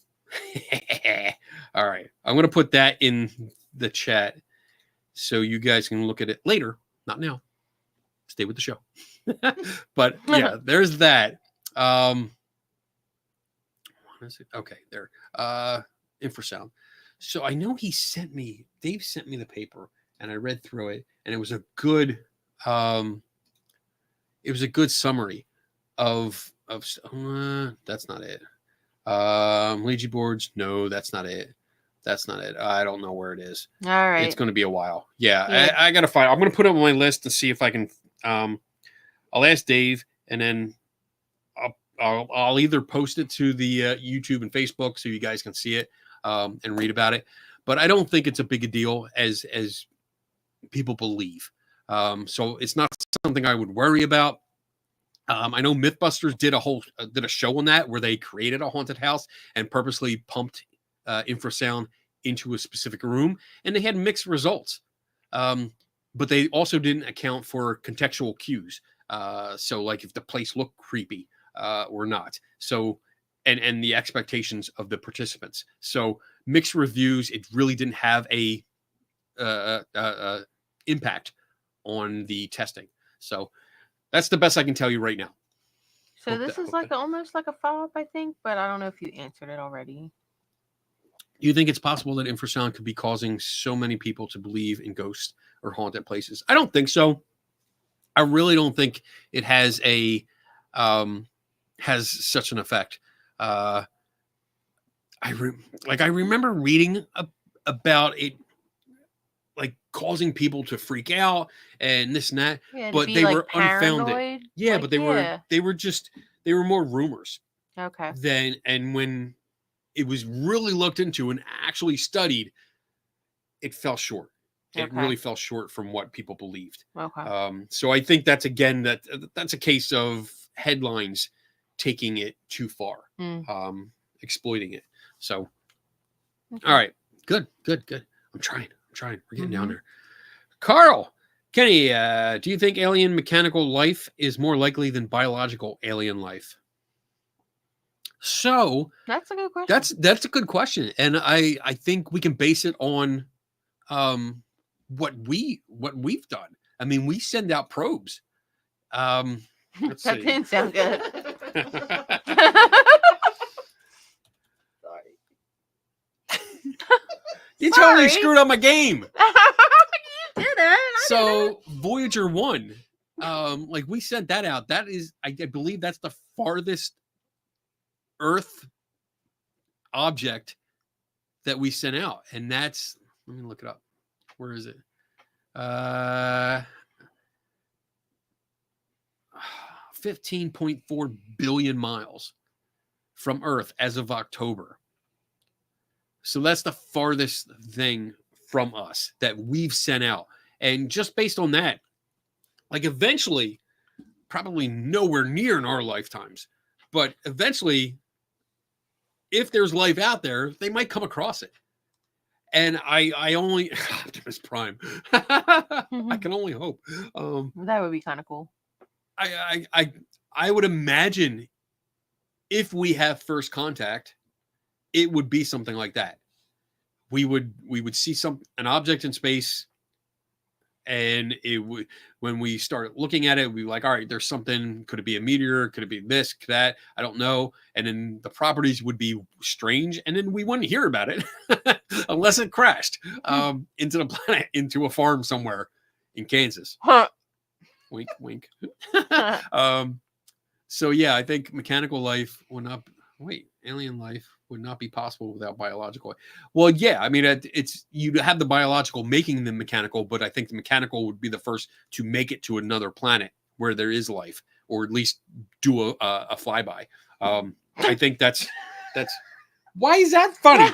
Just do a flyby. That's a flyby. Just do a flyby. It's a flyby. Like, what? It takes us like how many years to get to certain places, and you're like, we'll just do a flyby. Well, no, I mean, it's going to be an unmanned spacecraft. Like Voyager 1 is an unmanned spacecraft. Yeah. But I mean, the way you said it was like, oh, we're just going to do a flyby. We'll check you out tomorrow. Like, no. I mean, eventually, hopefully, something will fly by us, and we'll see it. We'll detect it. Okay. Like the, I forget what it's called. Like that temporary moon, our second moon that came around. Like that did one orbit around us, and it's going to go. It's bye. So I'm thinking, like, we knew that was coming for a while. So I think the same thing here. Like, we detect something, but then probably we would not know anything else about it, because when the composition comes back and they're like, this is not rock, this is something else, and that's it. We're not going to know about it, except for me. I know people. All right, here, let's go. Michael, what's your favorite part about being a debunker? Ha! My mentor wagged the finger at me.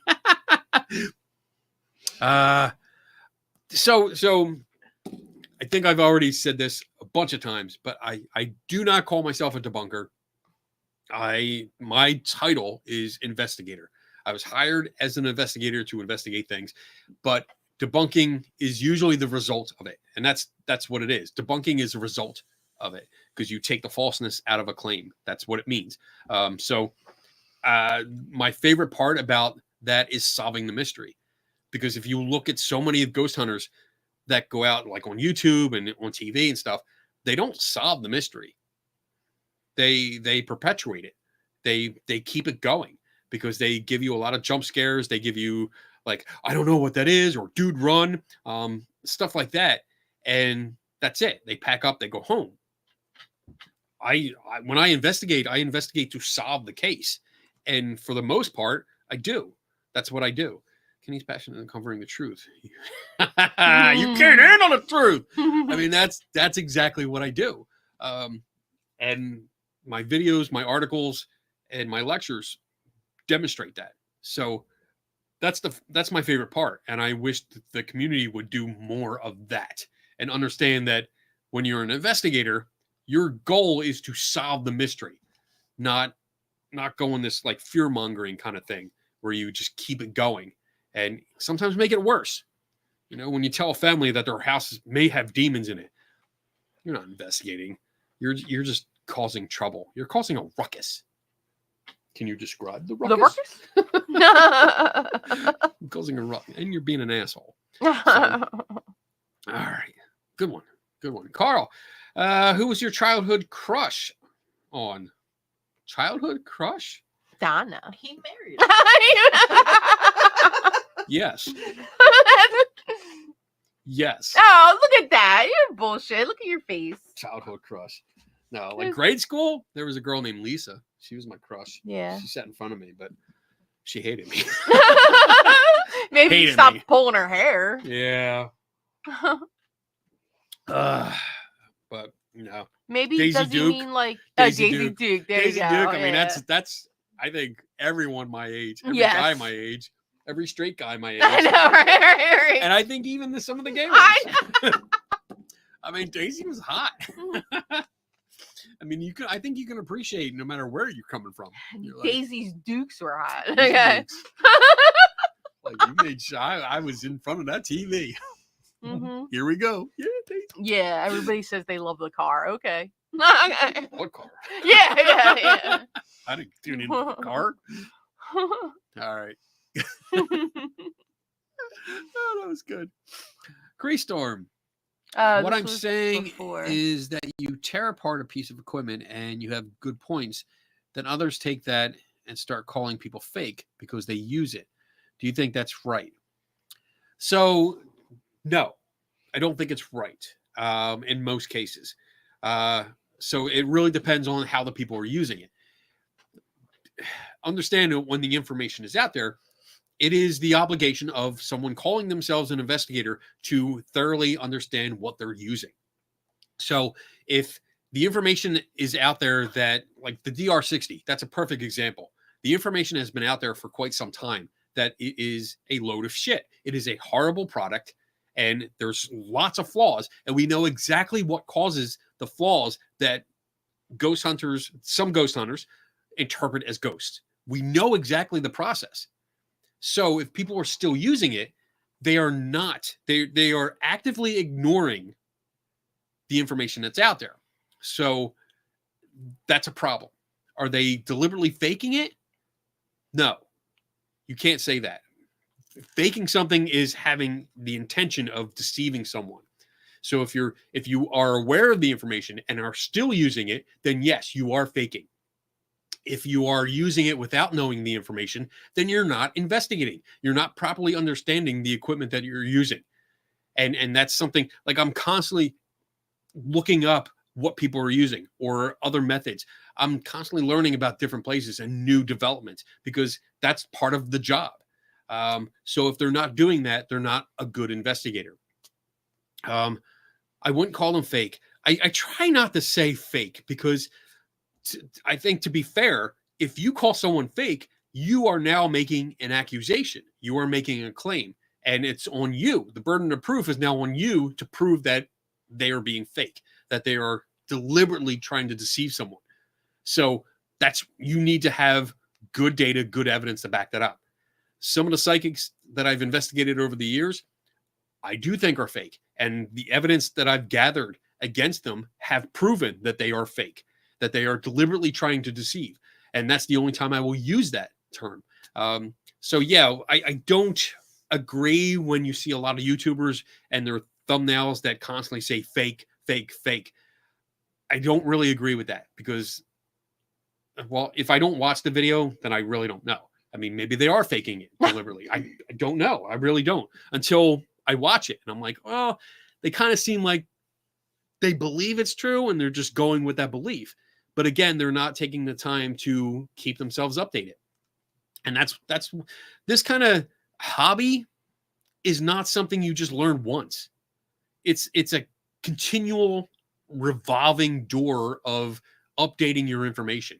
It's kind of like Windows.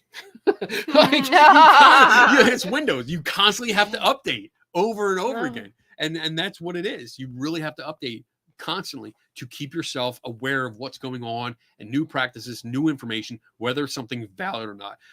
There was a guy today, I watched this video and it was about the Dybbuk box. Somebody has sent me the link and it retold the legend and the well-known story along with it, the haunted part of the story, and then ended on the question, whether it's a hoax or not. But it didn't actually give you all the information. And I know for a fact that the information that it is a hoax, which came from the guy that originated the story, came out 3 years ago. So this video came out like a day of today. And there's a severe lack of a deep dive into that, because even if you go on the Wikipedia page, which is the first fucking entry, when you search for Dybbuk box, it tells you right there that Kevin Menace admitted that it was a hoax. Okay, we're getting off topic. I know. We're going to move on. I'm getting passionate. fired up. Passion. Here, this will get you fired up too. Oh shit. And a banana. Thoughts on? Oh bullshit. That's oh my god. That is one of the worst fucking shows I've ever seen. It's so bad. Sorry if someone asked. I missed it. I used to. Oh, all right.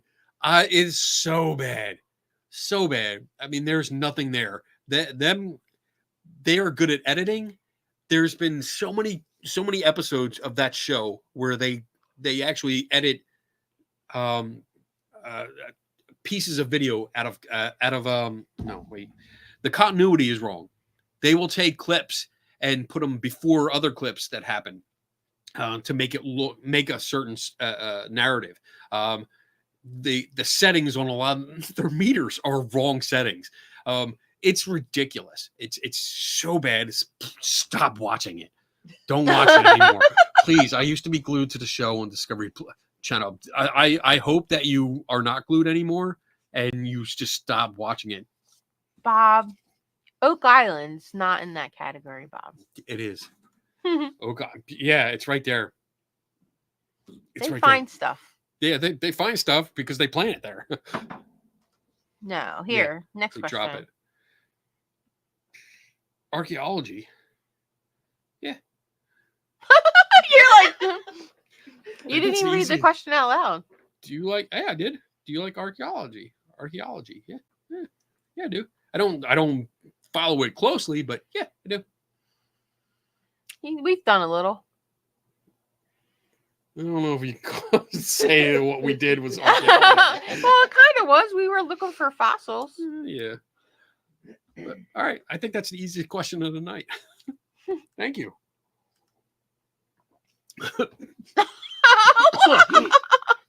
Maple syrup and hot dogs are just standard condiments. We have maple syrup here.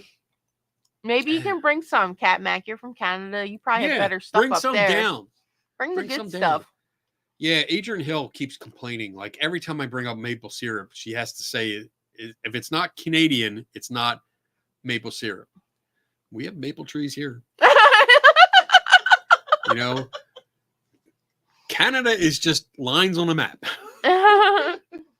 Stay maple trees. Is that what it says? Weirdos. No, I hate maple I'm just trees. going on. Somebody says I hate maple trees. Syrup. Oh, really? I love maple syrup. I could drink that with rum anytime. All right. Moving on.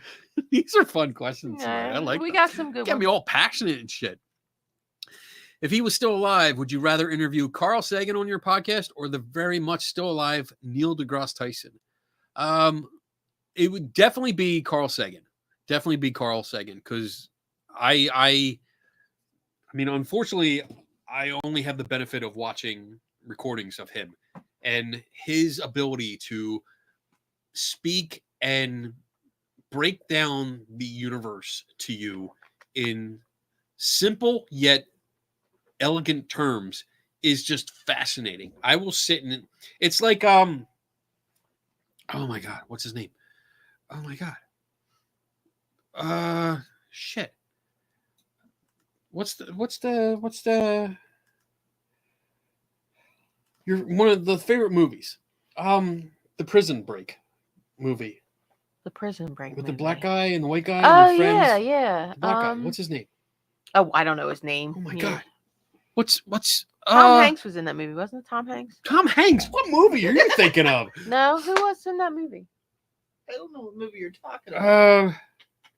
Shawshank Redemption. Yeah, Oh, Shawshank. that was Yeah. Oh, that's Morgan Freeman. Yes. Okay. Like There him, you go. his voice. I can listen Thank to you, Morgan Diana. Freeman. Thank you, Diana. I can listen to Morgan Freeman for like ever. Same with Carl Sagan. I could just listen to him forever. And I say that's my choice. One, because I've never been able to. Thank you, Kit. Mhm. I've never been able to interview him, and I will never be able to interview him. So that would be my choice. Unless he was a ghost. Ooh. Should I get out my full spectrum camera? Maybe you should. Fucking camera. And another reason is that I've had the opportunity to speak with Neil. Yes, I call him Neil. He said I could. He did. I call him Dr. Tyson. He's like, call me Neil. I know. Okay. I know. All right.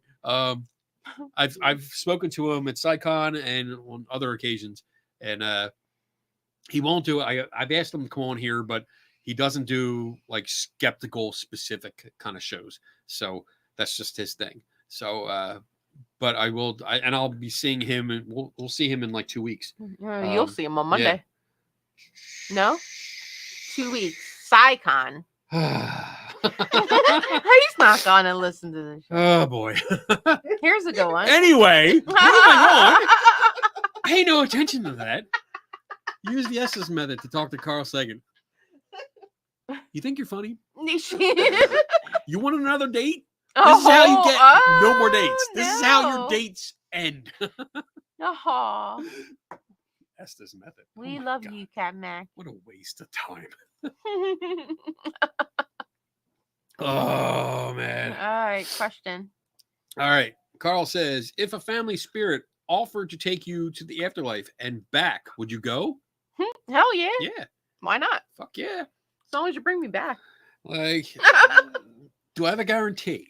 What's the guarantee? Right, that you're going to get You my know, ass like, back here. What kind of collateral can you give me that says you're And going to bring me back? What kind of time frame are we talking? Is How it the long do I same get to time? stay? Do I Is have it a the free same pass? time? You know, like, Like, is a minute up there or a year down here? what's the restrictions?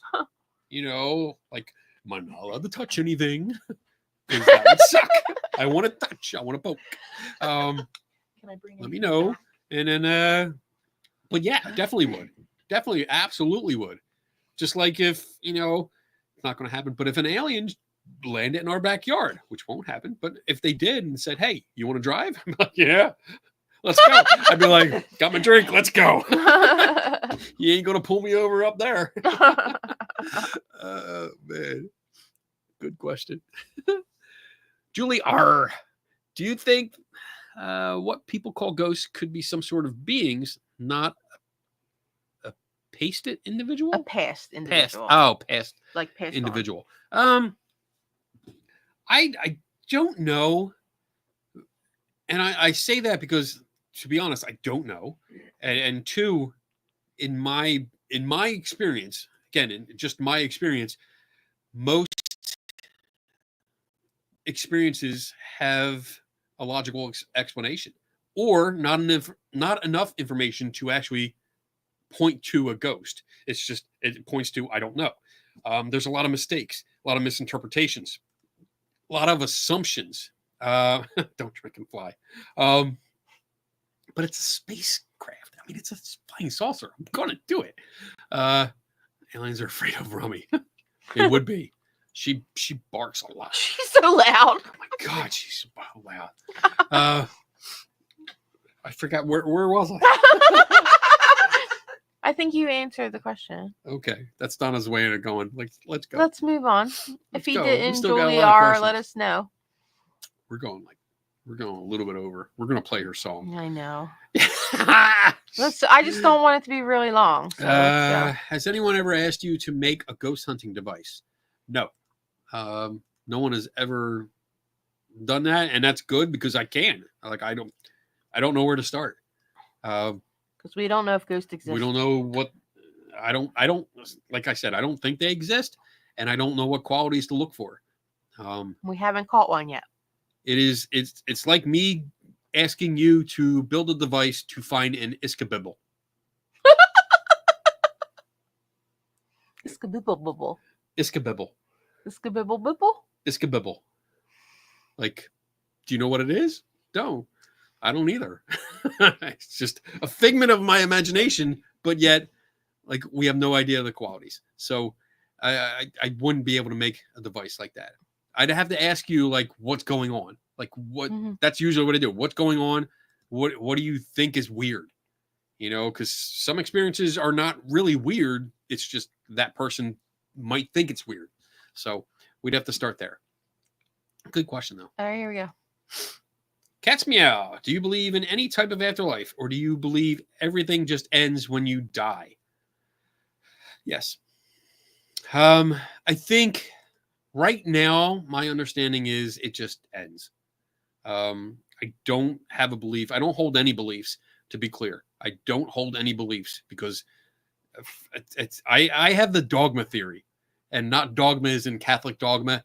Dogma is in Kevin Smith dogma. Beliefs are hard to change. Beliefs become solid and part of your core. They're very hard to change.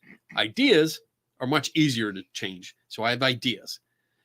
So my idea is that there is no afterlife, that when you die, that's it. I finally get to sleep. And take, just that's it. I won't care. I won't be around anymore. But that's it. I haven't seen anything to make me think otherwise. So hope that answered your question. Me too. Kit Ford.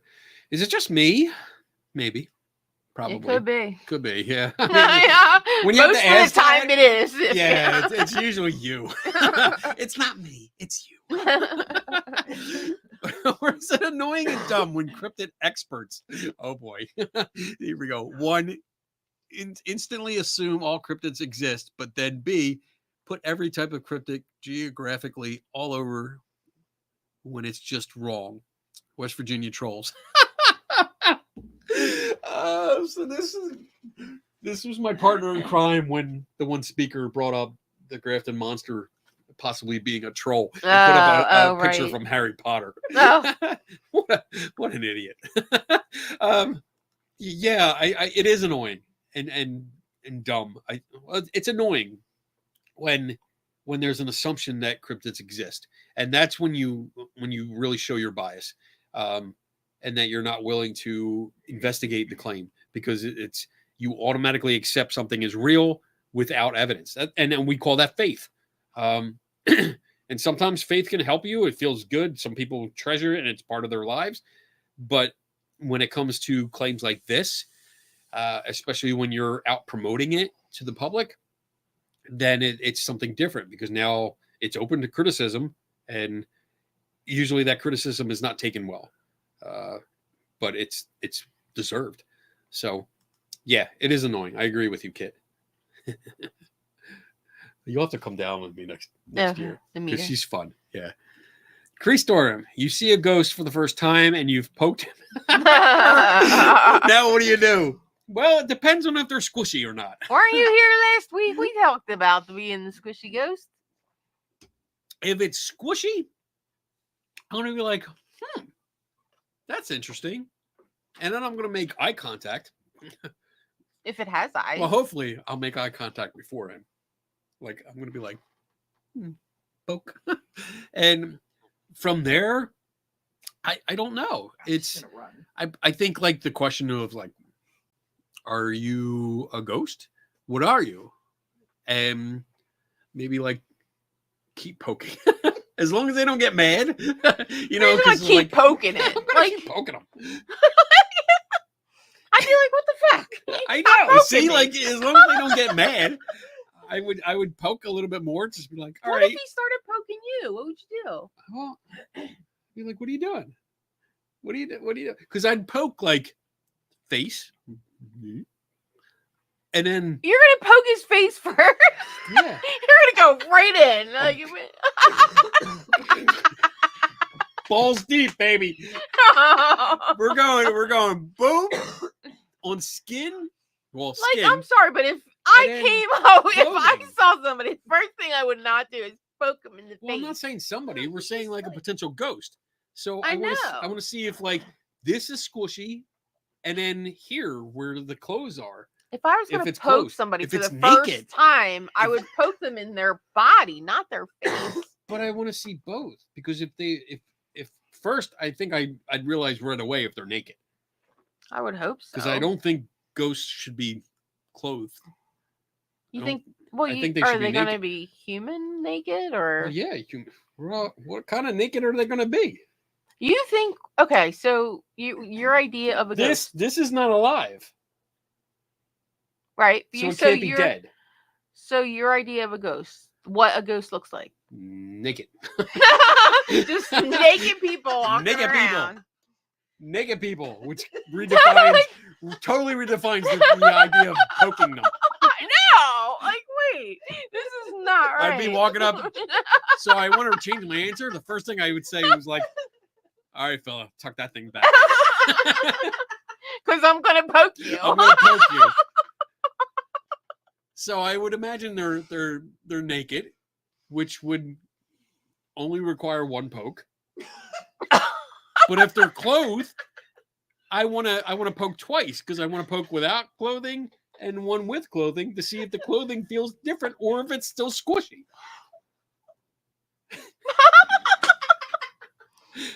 That was a great question, Okay. Kareem. I love that question. That was awesome. Moving on. What earth loops set off EMF meters? Earth loops. You mean the rotation? I don't know what that means. I never heard of earth loops before. I thought it was something. Ground loop. Ground loop. Ground loop. I don't see anything that says earth loop. Loops? Just says ground loops. All right. So, Wayne, if you have. Yeah, if you could clarify. That'd be great. That would be awesome. Yeah. I'll look I'm not for sure what that means. All right. Moving on. So, Kenny, did you finally watch The Scariest Places? Damn it. That was on the list. That was on the list. He didn't do it. The Scariest Places. Wait, did I? Did I? Wait a minute. I don't know if I looked. I have a habit of sometimes I look up stuff like at random. I get like that thought in my head, like, oh, you were supposed to do this, and I'll look it up. Or I just looked it up last time you asked. And I was like, oh, yeah, let me see. First, that says first filmed. Scariest Places by David Purdy. Yeah, I think I just looked it up last time. I didn't actually watch it. The Scariest Places. Yeah, because I brought it up on screen and I was like, oh, I'll watch this later. Yeah, because there's the Smile 2 ad. I looked this up last time and I did not look at it yet. Sorry, Chris. I will try. I will try. It's on my list again. Maybe if he takes his book home. I will try and get it. I will try because there is no show. Well, no, there is a show next week, but we have a guest. And then after that, there is no show because we'll be in Vegas. And then the week after, there is no show because we'll be at Para Unity. That's right. So you guys better come next week. We're going to be 2 weeks off. Yeah, so it's going to be actually like almost 3 weeks. Yeah. All right. How about we got a couple questions left. How about we take a break now? All right. And then we'll come back. We'll try to get through the rest of the questions, and then that way we don't go over too much. All right. So for all you people that love to hear Donna's song, We will see you back here in 2 minutes and 35 seconds from now. In the skeptical helper, there's a guiding star, keeping checks in line. She's the queen of the bar, with a wink and a smile. She keeps things flowing. Divine Donna's on the scene to keep you from trolling. Divine Donna, watch her keep the show on track. Moderates with flair, she's got your back. With her love, Kenny Biddle every Friday night. In the skeptical help bar, she's a delight. Start your questions with a capital Q, so Donna can pose them for you. Follow the Swayze rule and be nice, or she'll kick you out for life. Divine Donna, watch her keep the show on track. Moderates with flair, she's got your back.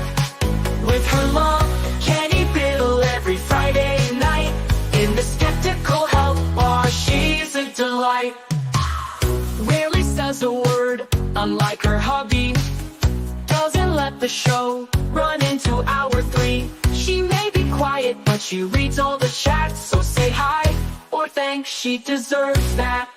Divine Donna, watch her keep the show on track. Moderates with flair, she's got your back. With her love, Kenny Biddle every Friday night. In the skeptical help bar, she's a delight.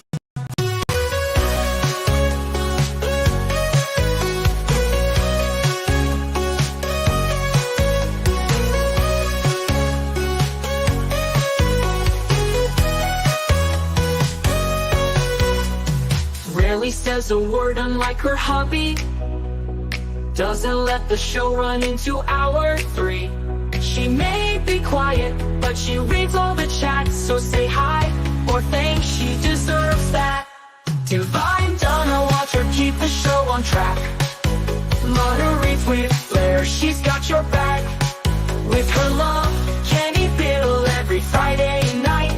In the skeptical help bar, she's a delight.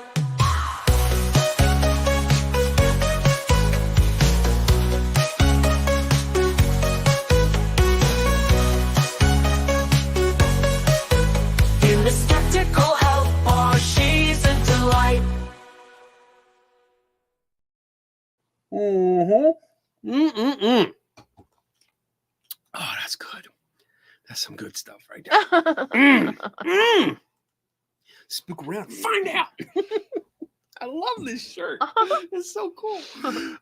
Can I get one of those Occam's razors? Ooh. No. I don't have any. I just made the one for myself. I mean, we can probably make one.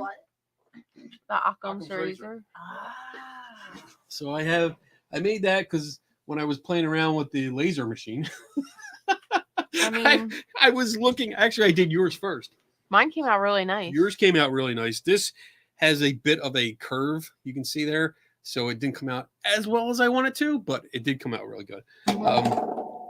But yeah, I was actually thinking of making a bunch and taking them to like somewhere, or maybe offering, like, get one of the folding ones, like the folding razor blades, and that have a little space. You can't really sell them. I mean, we could probably sell them just without the blade. People can get their own blades. Well, I'm sure you can sell them with the blades. It's just like the next place that we're going, where I'm going to set up a booth, right, would be Para-Unity, and it's in a high school. Right. I don't think you can sell these. Yeah. But maybe without the blade, they won't know. Maybe, yeah, it might be.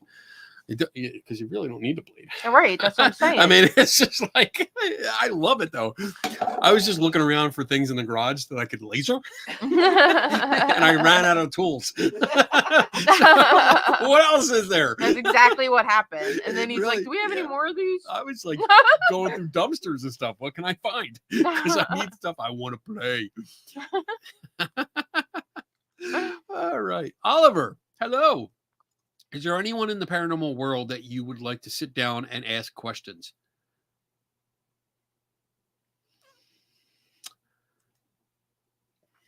No. I would actually, my first thought would be Zach Baggins. Well, that's because you've been wanting to sit and talk with him. I would love for him to agree to sit down and have a chat. A televised, uncensored, unscripted chat.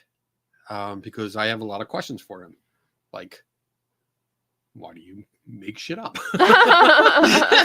You know? Why are you like an overactor? You're like the Jim Carrey of the paranormal world. Complete overactor. I would love that. I would actually love that. I would drive or fly anywhere to make that happen. I don't think it will. I don't think he would sit down with me. But no, you've already asked him a few times. Yeah, I have. I have reached out several times. And I mean, if Zach, if you're catching wind of this, I will be in Vegas. Yeah. October 23rd to the 28th ish. So yeah, I'll be right there. I'll be close by your museum. So if you want to meet up, let me know. That'd be awesome. My let's see. My oh wait. Totally screwed it up. I'm trying to get the timing right, but my email is right there on the bottom. Because I'm sure he's watching your show.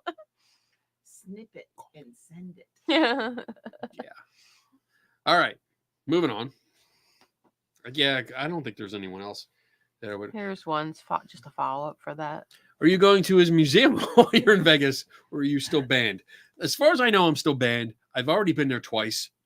Once for the initial visit where I wrote up a review. The second time was to see if I can get in after the banning, which I did. And at this point, I think it would go back to what we were just talking about, Sam and Colby. If we go, we're just giving him money. Just Why? giving money because it's like $50 a person, and at least I think it was more than that. It's a Goodwill store in the dark. Yeah, that's all it is. With it's a lot of stories and people that are scary. Yeah. It's a bunch of junk. It's scripted.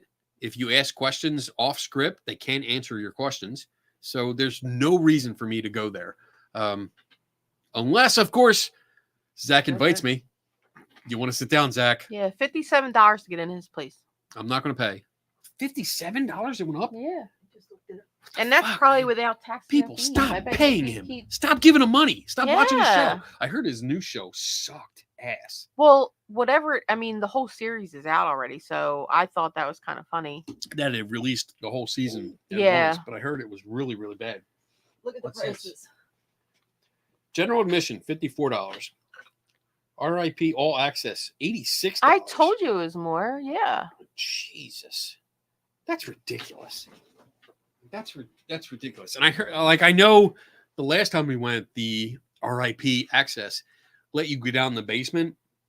Right. And that's where they put the Bela Lugosi mirror. Yeah, all the stuff that he... After my article came out about it, he moved it. So now it's all... You have to pay extra to see the fake shit. It's brilliant marketing. I mean, I give him credit for that. You know, because he's making it less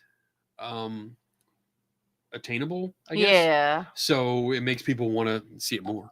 I don't know. I guess. I don't know. I don't. Stop giving him money. Please. All right. What's next? Dun, dun, dun, dun. Would the crow's effect still work on the Earth is flat? Wow. That's, I think, let me look it up and make sure I know what you're talking about here. But I don't think this is in my wheelhouse. I have no idea. And that is the difference between me and a lot of TV celebrities. I will not make up shit to tell you.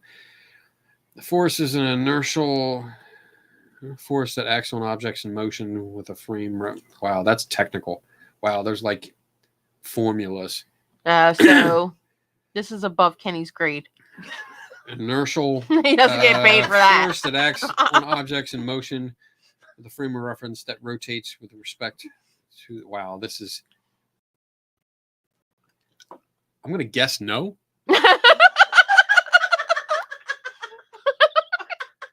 He's just guessing. Rotates with respect.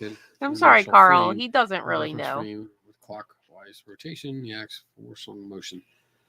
Yeah, I'm gonna guess no, but again, this is out of my wheelhouse. I don't know how that would work, and I don't want to steer you the wrong way. So, yeah, I would definitely look for a. I'm gonna when I see Neil. yeah, you're gonna ask him because we're buddies. Because I call him Neil. I'm gonna ask him this. That would be a good question if you could see him. Yeah. I mean, I'm gonna have time with him, so force work on flat Earth. Work with a flat Earth. Yeah, with a flat Earth. All right, I'm gonna ask him this. That would be funny if you got his real response. Say, I know you don't want to be on the show, but I have a question for you. And I'll try to record it for you, because I think that would be better. Great to put up on here. You know, like hey, here's a question for you. Wait, I'm gonna let me write your name down so I can try to remember who asked the question. All right, there we go. I can't wait now. I got a question for him. He'll be like, "What are you, stupid?" Yes. Yes, Tell me anyway. Friday House. Oh my gosh. If you had an experience out of body or the like, and it was so real that you were completely convinced of the afterlife, would you try to prove it was real or just keep it to yourself? All right. So, I mean, for me, the first part of this, I'm going to take is different because an outer body experience isn't an afterlife. I don't equate the two. So if you have an out of body experience, whatever may cause that, it makes like the basic description is you come out of your body and you float around. And there's usually the idea of the silver cord that attaches your spirit form or your what is it? I forget what it's called. Ethereal form to your corporeal body, and that you float around for a bit and then you come back, which I see is different than the afterlife. So I wouldn't say that one would prove the other. If anything, I would try to understand better what happened to me at that time. And a big part of that would be collecting the data from the people that were around me at the time. So if I had an out-of-body experience, I'm assuming in this scenario, I'm under the knife for some reason. And there's doctors, nurses, technicians around me. So I'm hoping that there is some information that they can give me that would help me understand what's going on. So I would start there to try to understand it. I wouldn't keep it to myself. I would definitely say something, and yeah, because I would also want to. I would look for certain things like there's you hear when you read up on these things, you usually hear about like alleged tests that were done where like a certain card was put on top of a cabinet in that room so that patients, if they experience this, that they could float up and look at the card.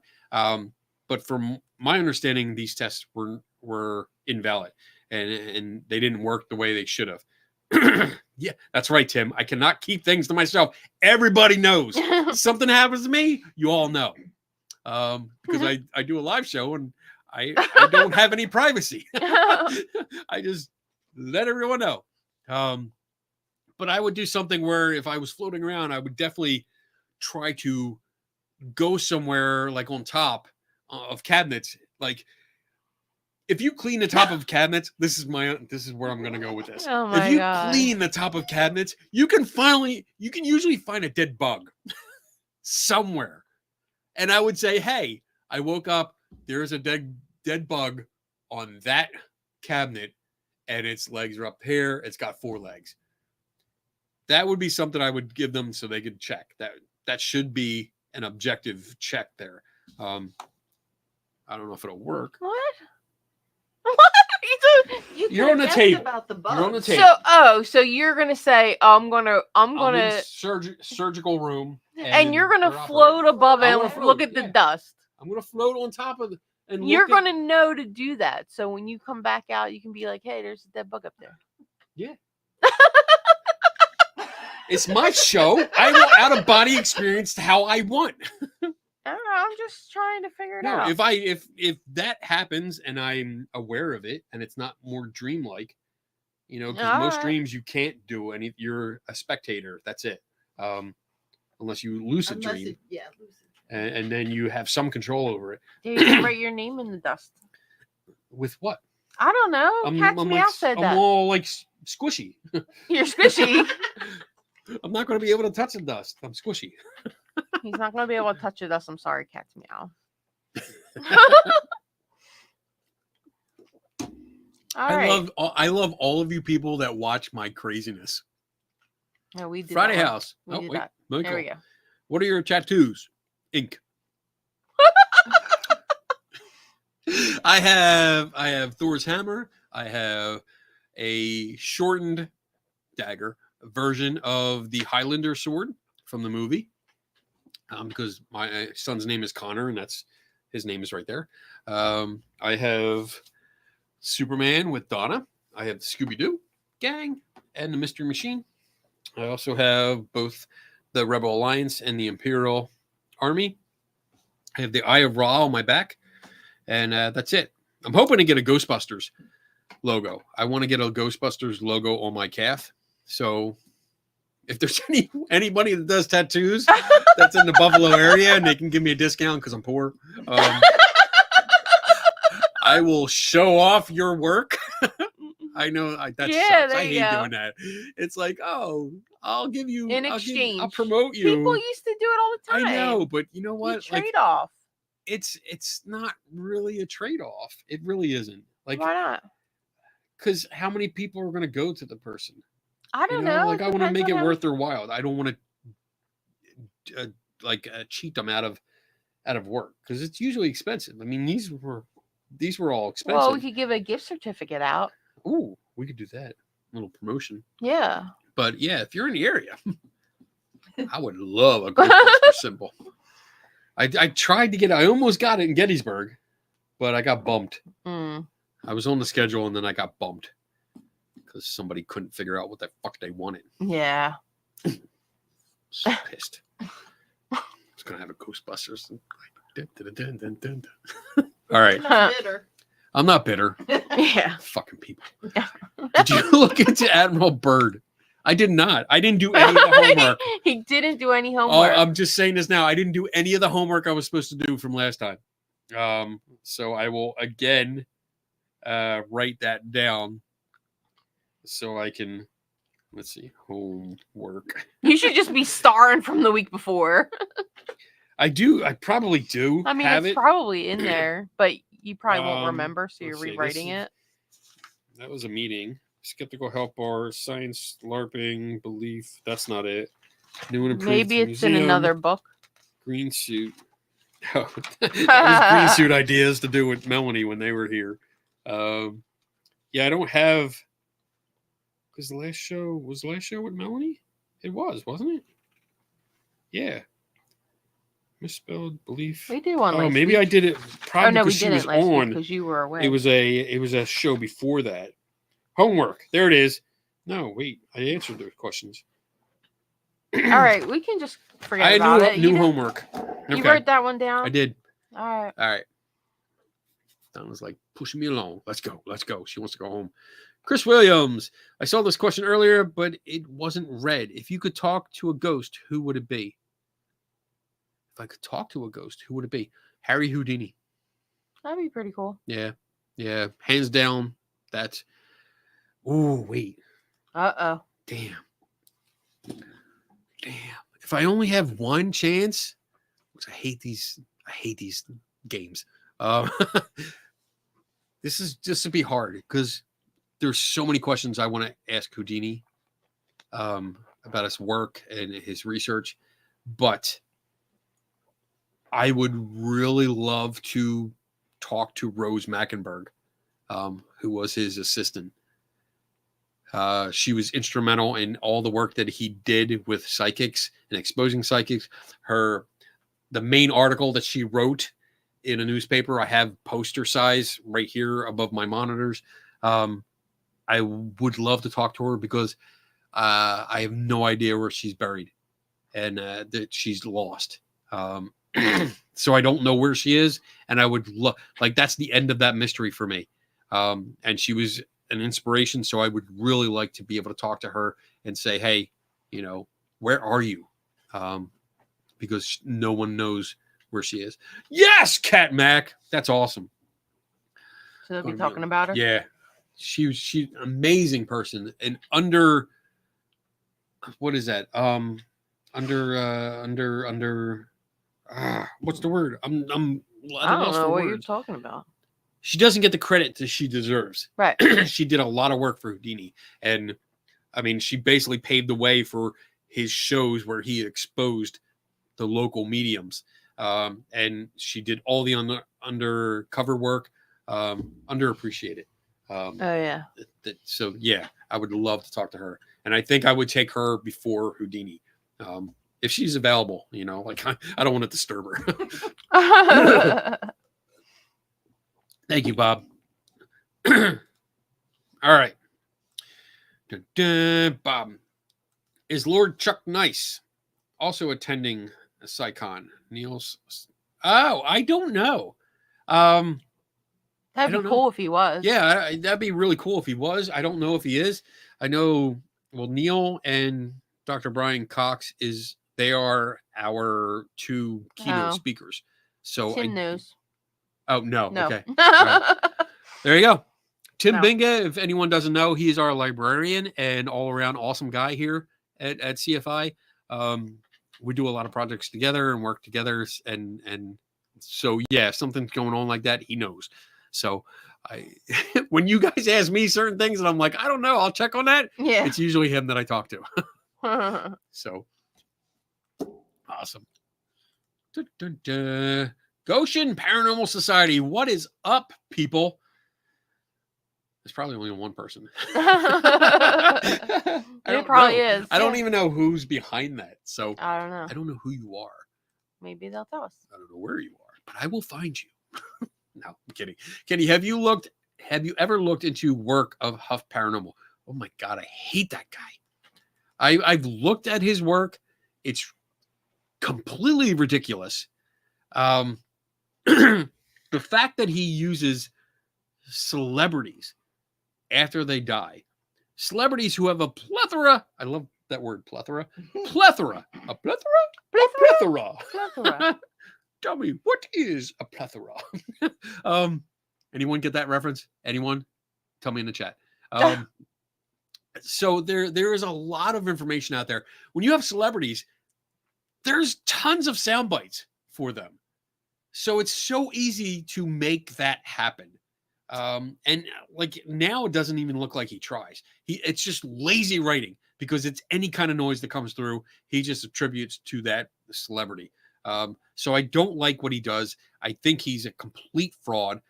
He will not submit to testing. I've asked him and came out. I've challenged him a few times and he just will avoid it. And his reason is that I'm a skeptic. So therefore I can't be legitimate. So fuck him. And okay. Move on to the next question. I'm sorry. That's nothing against you. I do not like that guy. I think he's completely dishonest and just unethical and the paranormal equivalent to an ambulance chaser. So, oh, good. Tell us how you feel, Ken. Oh my God, I hate that guy.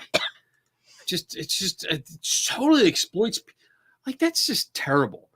A celebrity dies. Like, a celebrity is a celebrity, but they're still people and they still have families. And this guy goes on like 2 minutes after they announce that he's dead or they're dead, and he starts claiming that he's talking to them. And I can't imagine how the family feels if they ever come across that. Right. So, I mean, I'm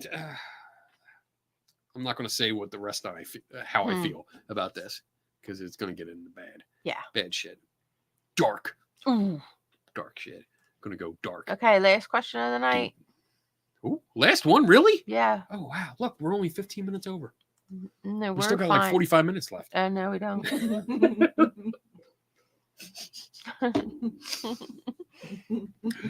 Anyone else have a top 5 fave astrophysicist list? Asking for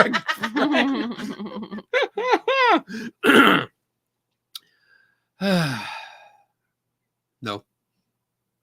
No, I really don't. No. I don't have my top 5 favorite. Oh God, I love Carl Sagan. I miss him. But no, I don't have a list. I don't make lists like that.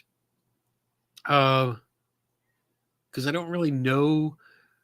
Like usually, like I know Neil is a astrophysicist.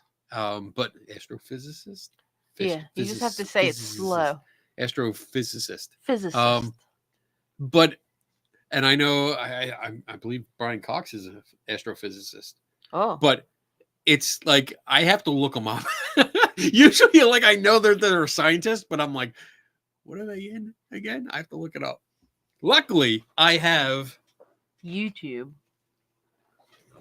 I can go to my latest issue of Skeptical Inquirer, and I can open the front cover awkwardly. Yeah. And look at the fellows that are all here listed on the inside cover and see who does what. And these are people that I can contact and reach out to and say, hey, I'm a fellow. That's been in the bank for a while. Oh. I could use your help and expertise. This is the latest issue, just dropped. So it should be in the mailbox to anyone that's subscribed. And if you're not subscribed, you should be, because my work appears in here. Tell him Kenny Biddle sent you. Yeah, please write that down. That'd be great. My boss would be like, what the hell? Yeah. We got all those subscriptions. They all said you're the reason. That would be awesome. Yeah, that's right. All right. Raise, baby. So is that it? We're done? There's one more. One more? Catch me out. When is Anthony coming back? We need to know what is on your shelves. Oh, that's because Anthony went through all the shit. He kept taking stuff going off. through and dropping shit all over the place. He is not allowed in my office unsupervised. Ever. This is only half of it that you guys see. There's another half over here that you don't get to see. Except for members. YouTube members actually get to see it, because I usually try to do my videos for members only at a different perspective. So you'll see like what I'm looking at, you'll see in the background, and then I spin around and show people things.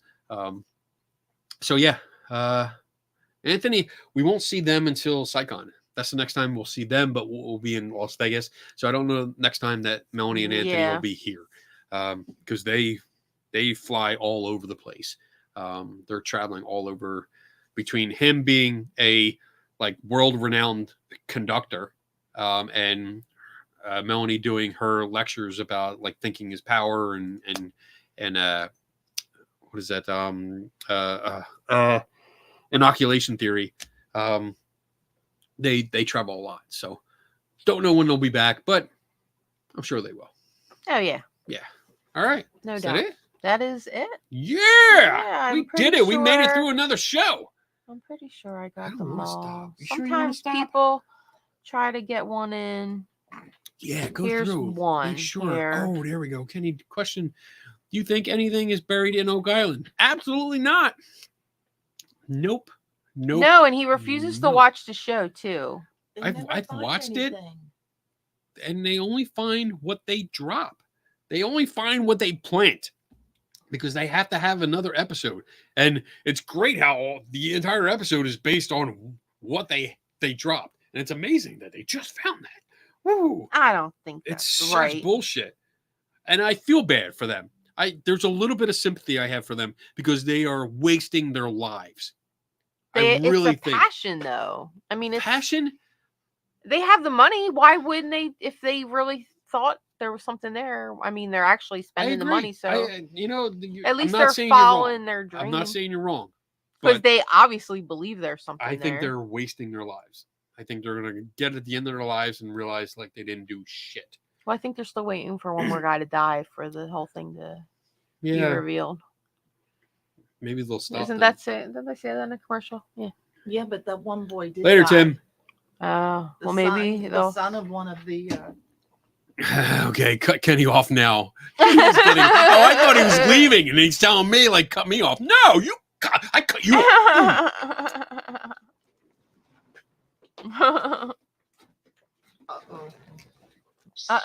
Oh, he thinks he's so scary. Cut off. That'd be a good one. Like I said, I think I mentioned earlier, like Beardo has like these little clips that he does when people are banned. Maybe I'll do one for cut off. You're cut off. And that's it. Just a really quick thing. Oh, I had the other video that I wanted to play. Somebody asked me a stupid question. I have a bullshit thing. So much fun, even last. Oh, you'll be back. So yeah, I'll start going into that because we're at the end. So next week, put my glasses on so I can see. We are going to have Julia. Julia is she's a professional video editor. She is my moderator for my TikTok lives. So she's going to be on. We did a live like 2 weeks ago. She jumped on for a little bit and we started talking about video editing and production, and how to do some tips on green screen work and green suit work, chroma key suits. And it's a really good discussion until TikTok decided to go weird. Tara, thank you. Kenny been on and wife from Australia. Oh yeah, cool. Yeah, I'm glad you got very nice. So yeah, TikTok went a little crazy and started giving us a major echo where we were hearing each other's voice exactly like you guys hear it now. So it was incredibly annoying having that double speak. So we stopped it, but she's going to come on next week. We're going to talk about video editing techniques because that's what she does professionally. She's a freelance video editor and does a lot of good work. And I think it's going to be educational. I'm going to find it educational because we're going to talk about techniques and tips and tricks and lighting and things you can do, things and all in reference to how people fake videos, or how that they could possibly fake videos and this and that. So I think it's going to be fun. I think it's going to be interesting and entertaining and educational. So definitely tune in because after that, we're off for 2 weeks. Yeah, you're going to miss us. And the only videos I think I'll be doing it is for the members section because it'll be short videos that I'll do every now and then. But other than that, let's see. Yeah, that means you have like 3 weeks to do your homework. I know. And probably still won't have it done. At least he's being honest, guys. Yeah. So I'll try to get him to stick to it. Let's see. I did want to say this. Tomorrow night, if you're not busy, I will be on Paranormal Seekers. It's a YouTube channel. They're doing a 12-hour live stream to raise money to benefit the victims of Hurricane. What is it? Helene. Yes. Helene. And I guess another Milton. Milton. Yeah. So they're doing a 12-hour broadcast on YouTube. It's Paranormal Seekers. I will be on at 6 p.m. Eastern time. I think it's Eastern time. I hope it's Eastern time because I'm going to be screwed if it's not. You better check it out. Shit. I gotta look. I know I shared it to my page, so it'll be relatively easy to look it up real quick. Let me see. Eastern time. Yeah. Come listen to Kenny. So come listen. So it starts at 10 a.m. You got Josh, who is the guy that runs Paranormal Seekers. You got Casey from Weeping Willow Paranormal. There's Andrew Stone Rock. Then there's 1 p.m. There's administration and mods, like all the moderators. They're going to have their own hour to talk. There's a few people, Sarah from Fantastique Publishing and Philip, Paranormal Monkey Podcast, which is a good podcast. I've listened to them. I like that guy. Crow of Judas will be on at 4. Ghost Quest is 5. I'm at 6. Boo Productions at 7. Rawside Paranormal at 8. 9 is the Side Eye Guy, which I might hang around and just annoy him. And then at 10 p.m., if I can come back, it's going to be returning available guests. So there's probably going to be a whole bunch of us. Goodness, listening more to Kenny. Shut up. So that's, again, it's a charity live stream. So it's all to raise money for that. So hopefully we can do something good and talk and educate people and share information. Other than that, October 24th to 27th is SciCon out in Las Vegas. That's our big science conference that we put on here at Skeptical Inquirer and Committee for Skeptical Inquiry. That's what we do. I'm looking forward to it. It's going to be so much fun. If you have any opportunity to go out there, I highly recommend and strongly urge you to do so. Not because I work for them, but because it's such a good time. Do we not have a good time? We have a good time. We have a good time. We always have a good time. No, we're the Biddles. We're the Biddles. We have a good time. And then after that, the time with us. November 2nd and 3rd is the Para-Unity Conference in Woodbridge, New Jersey. We'll be out there. Both of us will be setting up a booth. She'll have Lucky Tiki Creations, her crafting booth. I'll have my Skeptical Help booth set up to answer all of your skeptical paranormal questions. Mm-hmm. The week after that, during the week, I'll be at an investigation with Joe Vitale. Oh, a secret place, which I think he already mentioned, but I'm not going to mention it because it's a secret. And that's about it, I think. Oh, December 11th, I will be on the Paranormal Brew with Taryn, yeah. Paranormal Brew podcast. It's on YouTube and Facebook. Me and Ben Rafford, my editor, will be on there. We're going to be talking about the entity case, the Doris Byther case. So yeah, we're going to be talking because he did an in-depth look at the story behind the case, and I did an analysis of all the photographs that came with it. So should be good. I'm looking forward to that. And that's it. Everything else, nothing else to say. You good? Yeah, I'm good. Yeah, you're good. All right. I'm going to miss you guys. Well, I'll see you next week. Yeah. Before I miss you. See you next week. Yeah, we'll be here. Next week, we're good. All right. So with that, everyone, have a great night, great weekend. Yeah. Be safe. Enjoy it. And remember, never stop learning. Bye. Bye, guys. Hey, diddle diddle. Here's a little riddle. Who's the best at bunker is a Kenny Biddle? Oh, he's good, not just a little. Not at the bottom or even the middle. Strike a chord like a fiddle. Tasting the rainbow like a skittle. That's fragile and brittle. You can watch him take a problem and start to riddle the problem away. He does not play. He takes his job so seriously. He loves a challenge and won't turn you away. He's such a skeptic, he keeps those believers just exposing the fake. It wouldn't take him long to find a needle in hay. Use a magnet, damn it. Now take a drink of Kenny's specialty. Someone may say that's not for me. To each their own, won't really it will be. Man, Kenny's such a skeptic, drinking skeptical tea. Like and subscribe, everybody, turn notifications on. And go watch his show and forget about this song. Mr. Wizard or Bill Nye the Science Guy, can you remember? You like Kenny better, so head to the Skeptical Help Bar and meet the bartender. Pick up a drink and relax, cause nobody does this better. Not even close, not even a little. He's the one and only Kenny Biddle.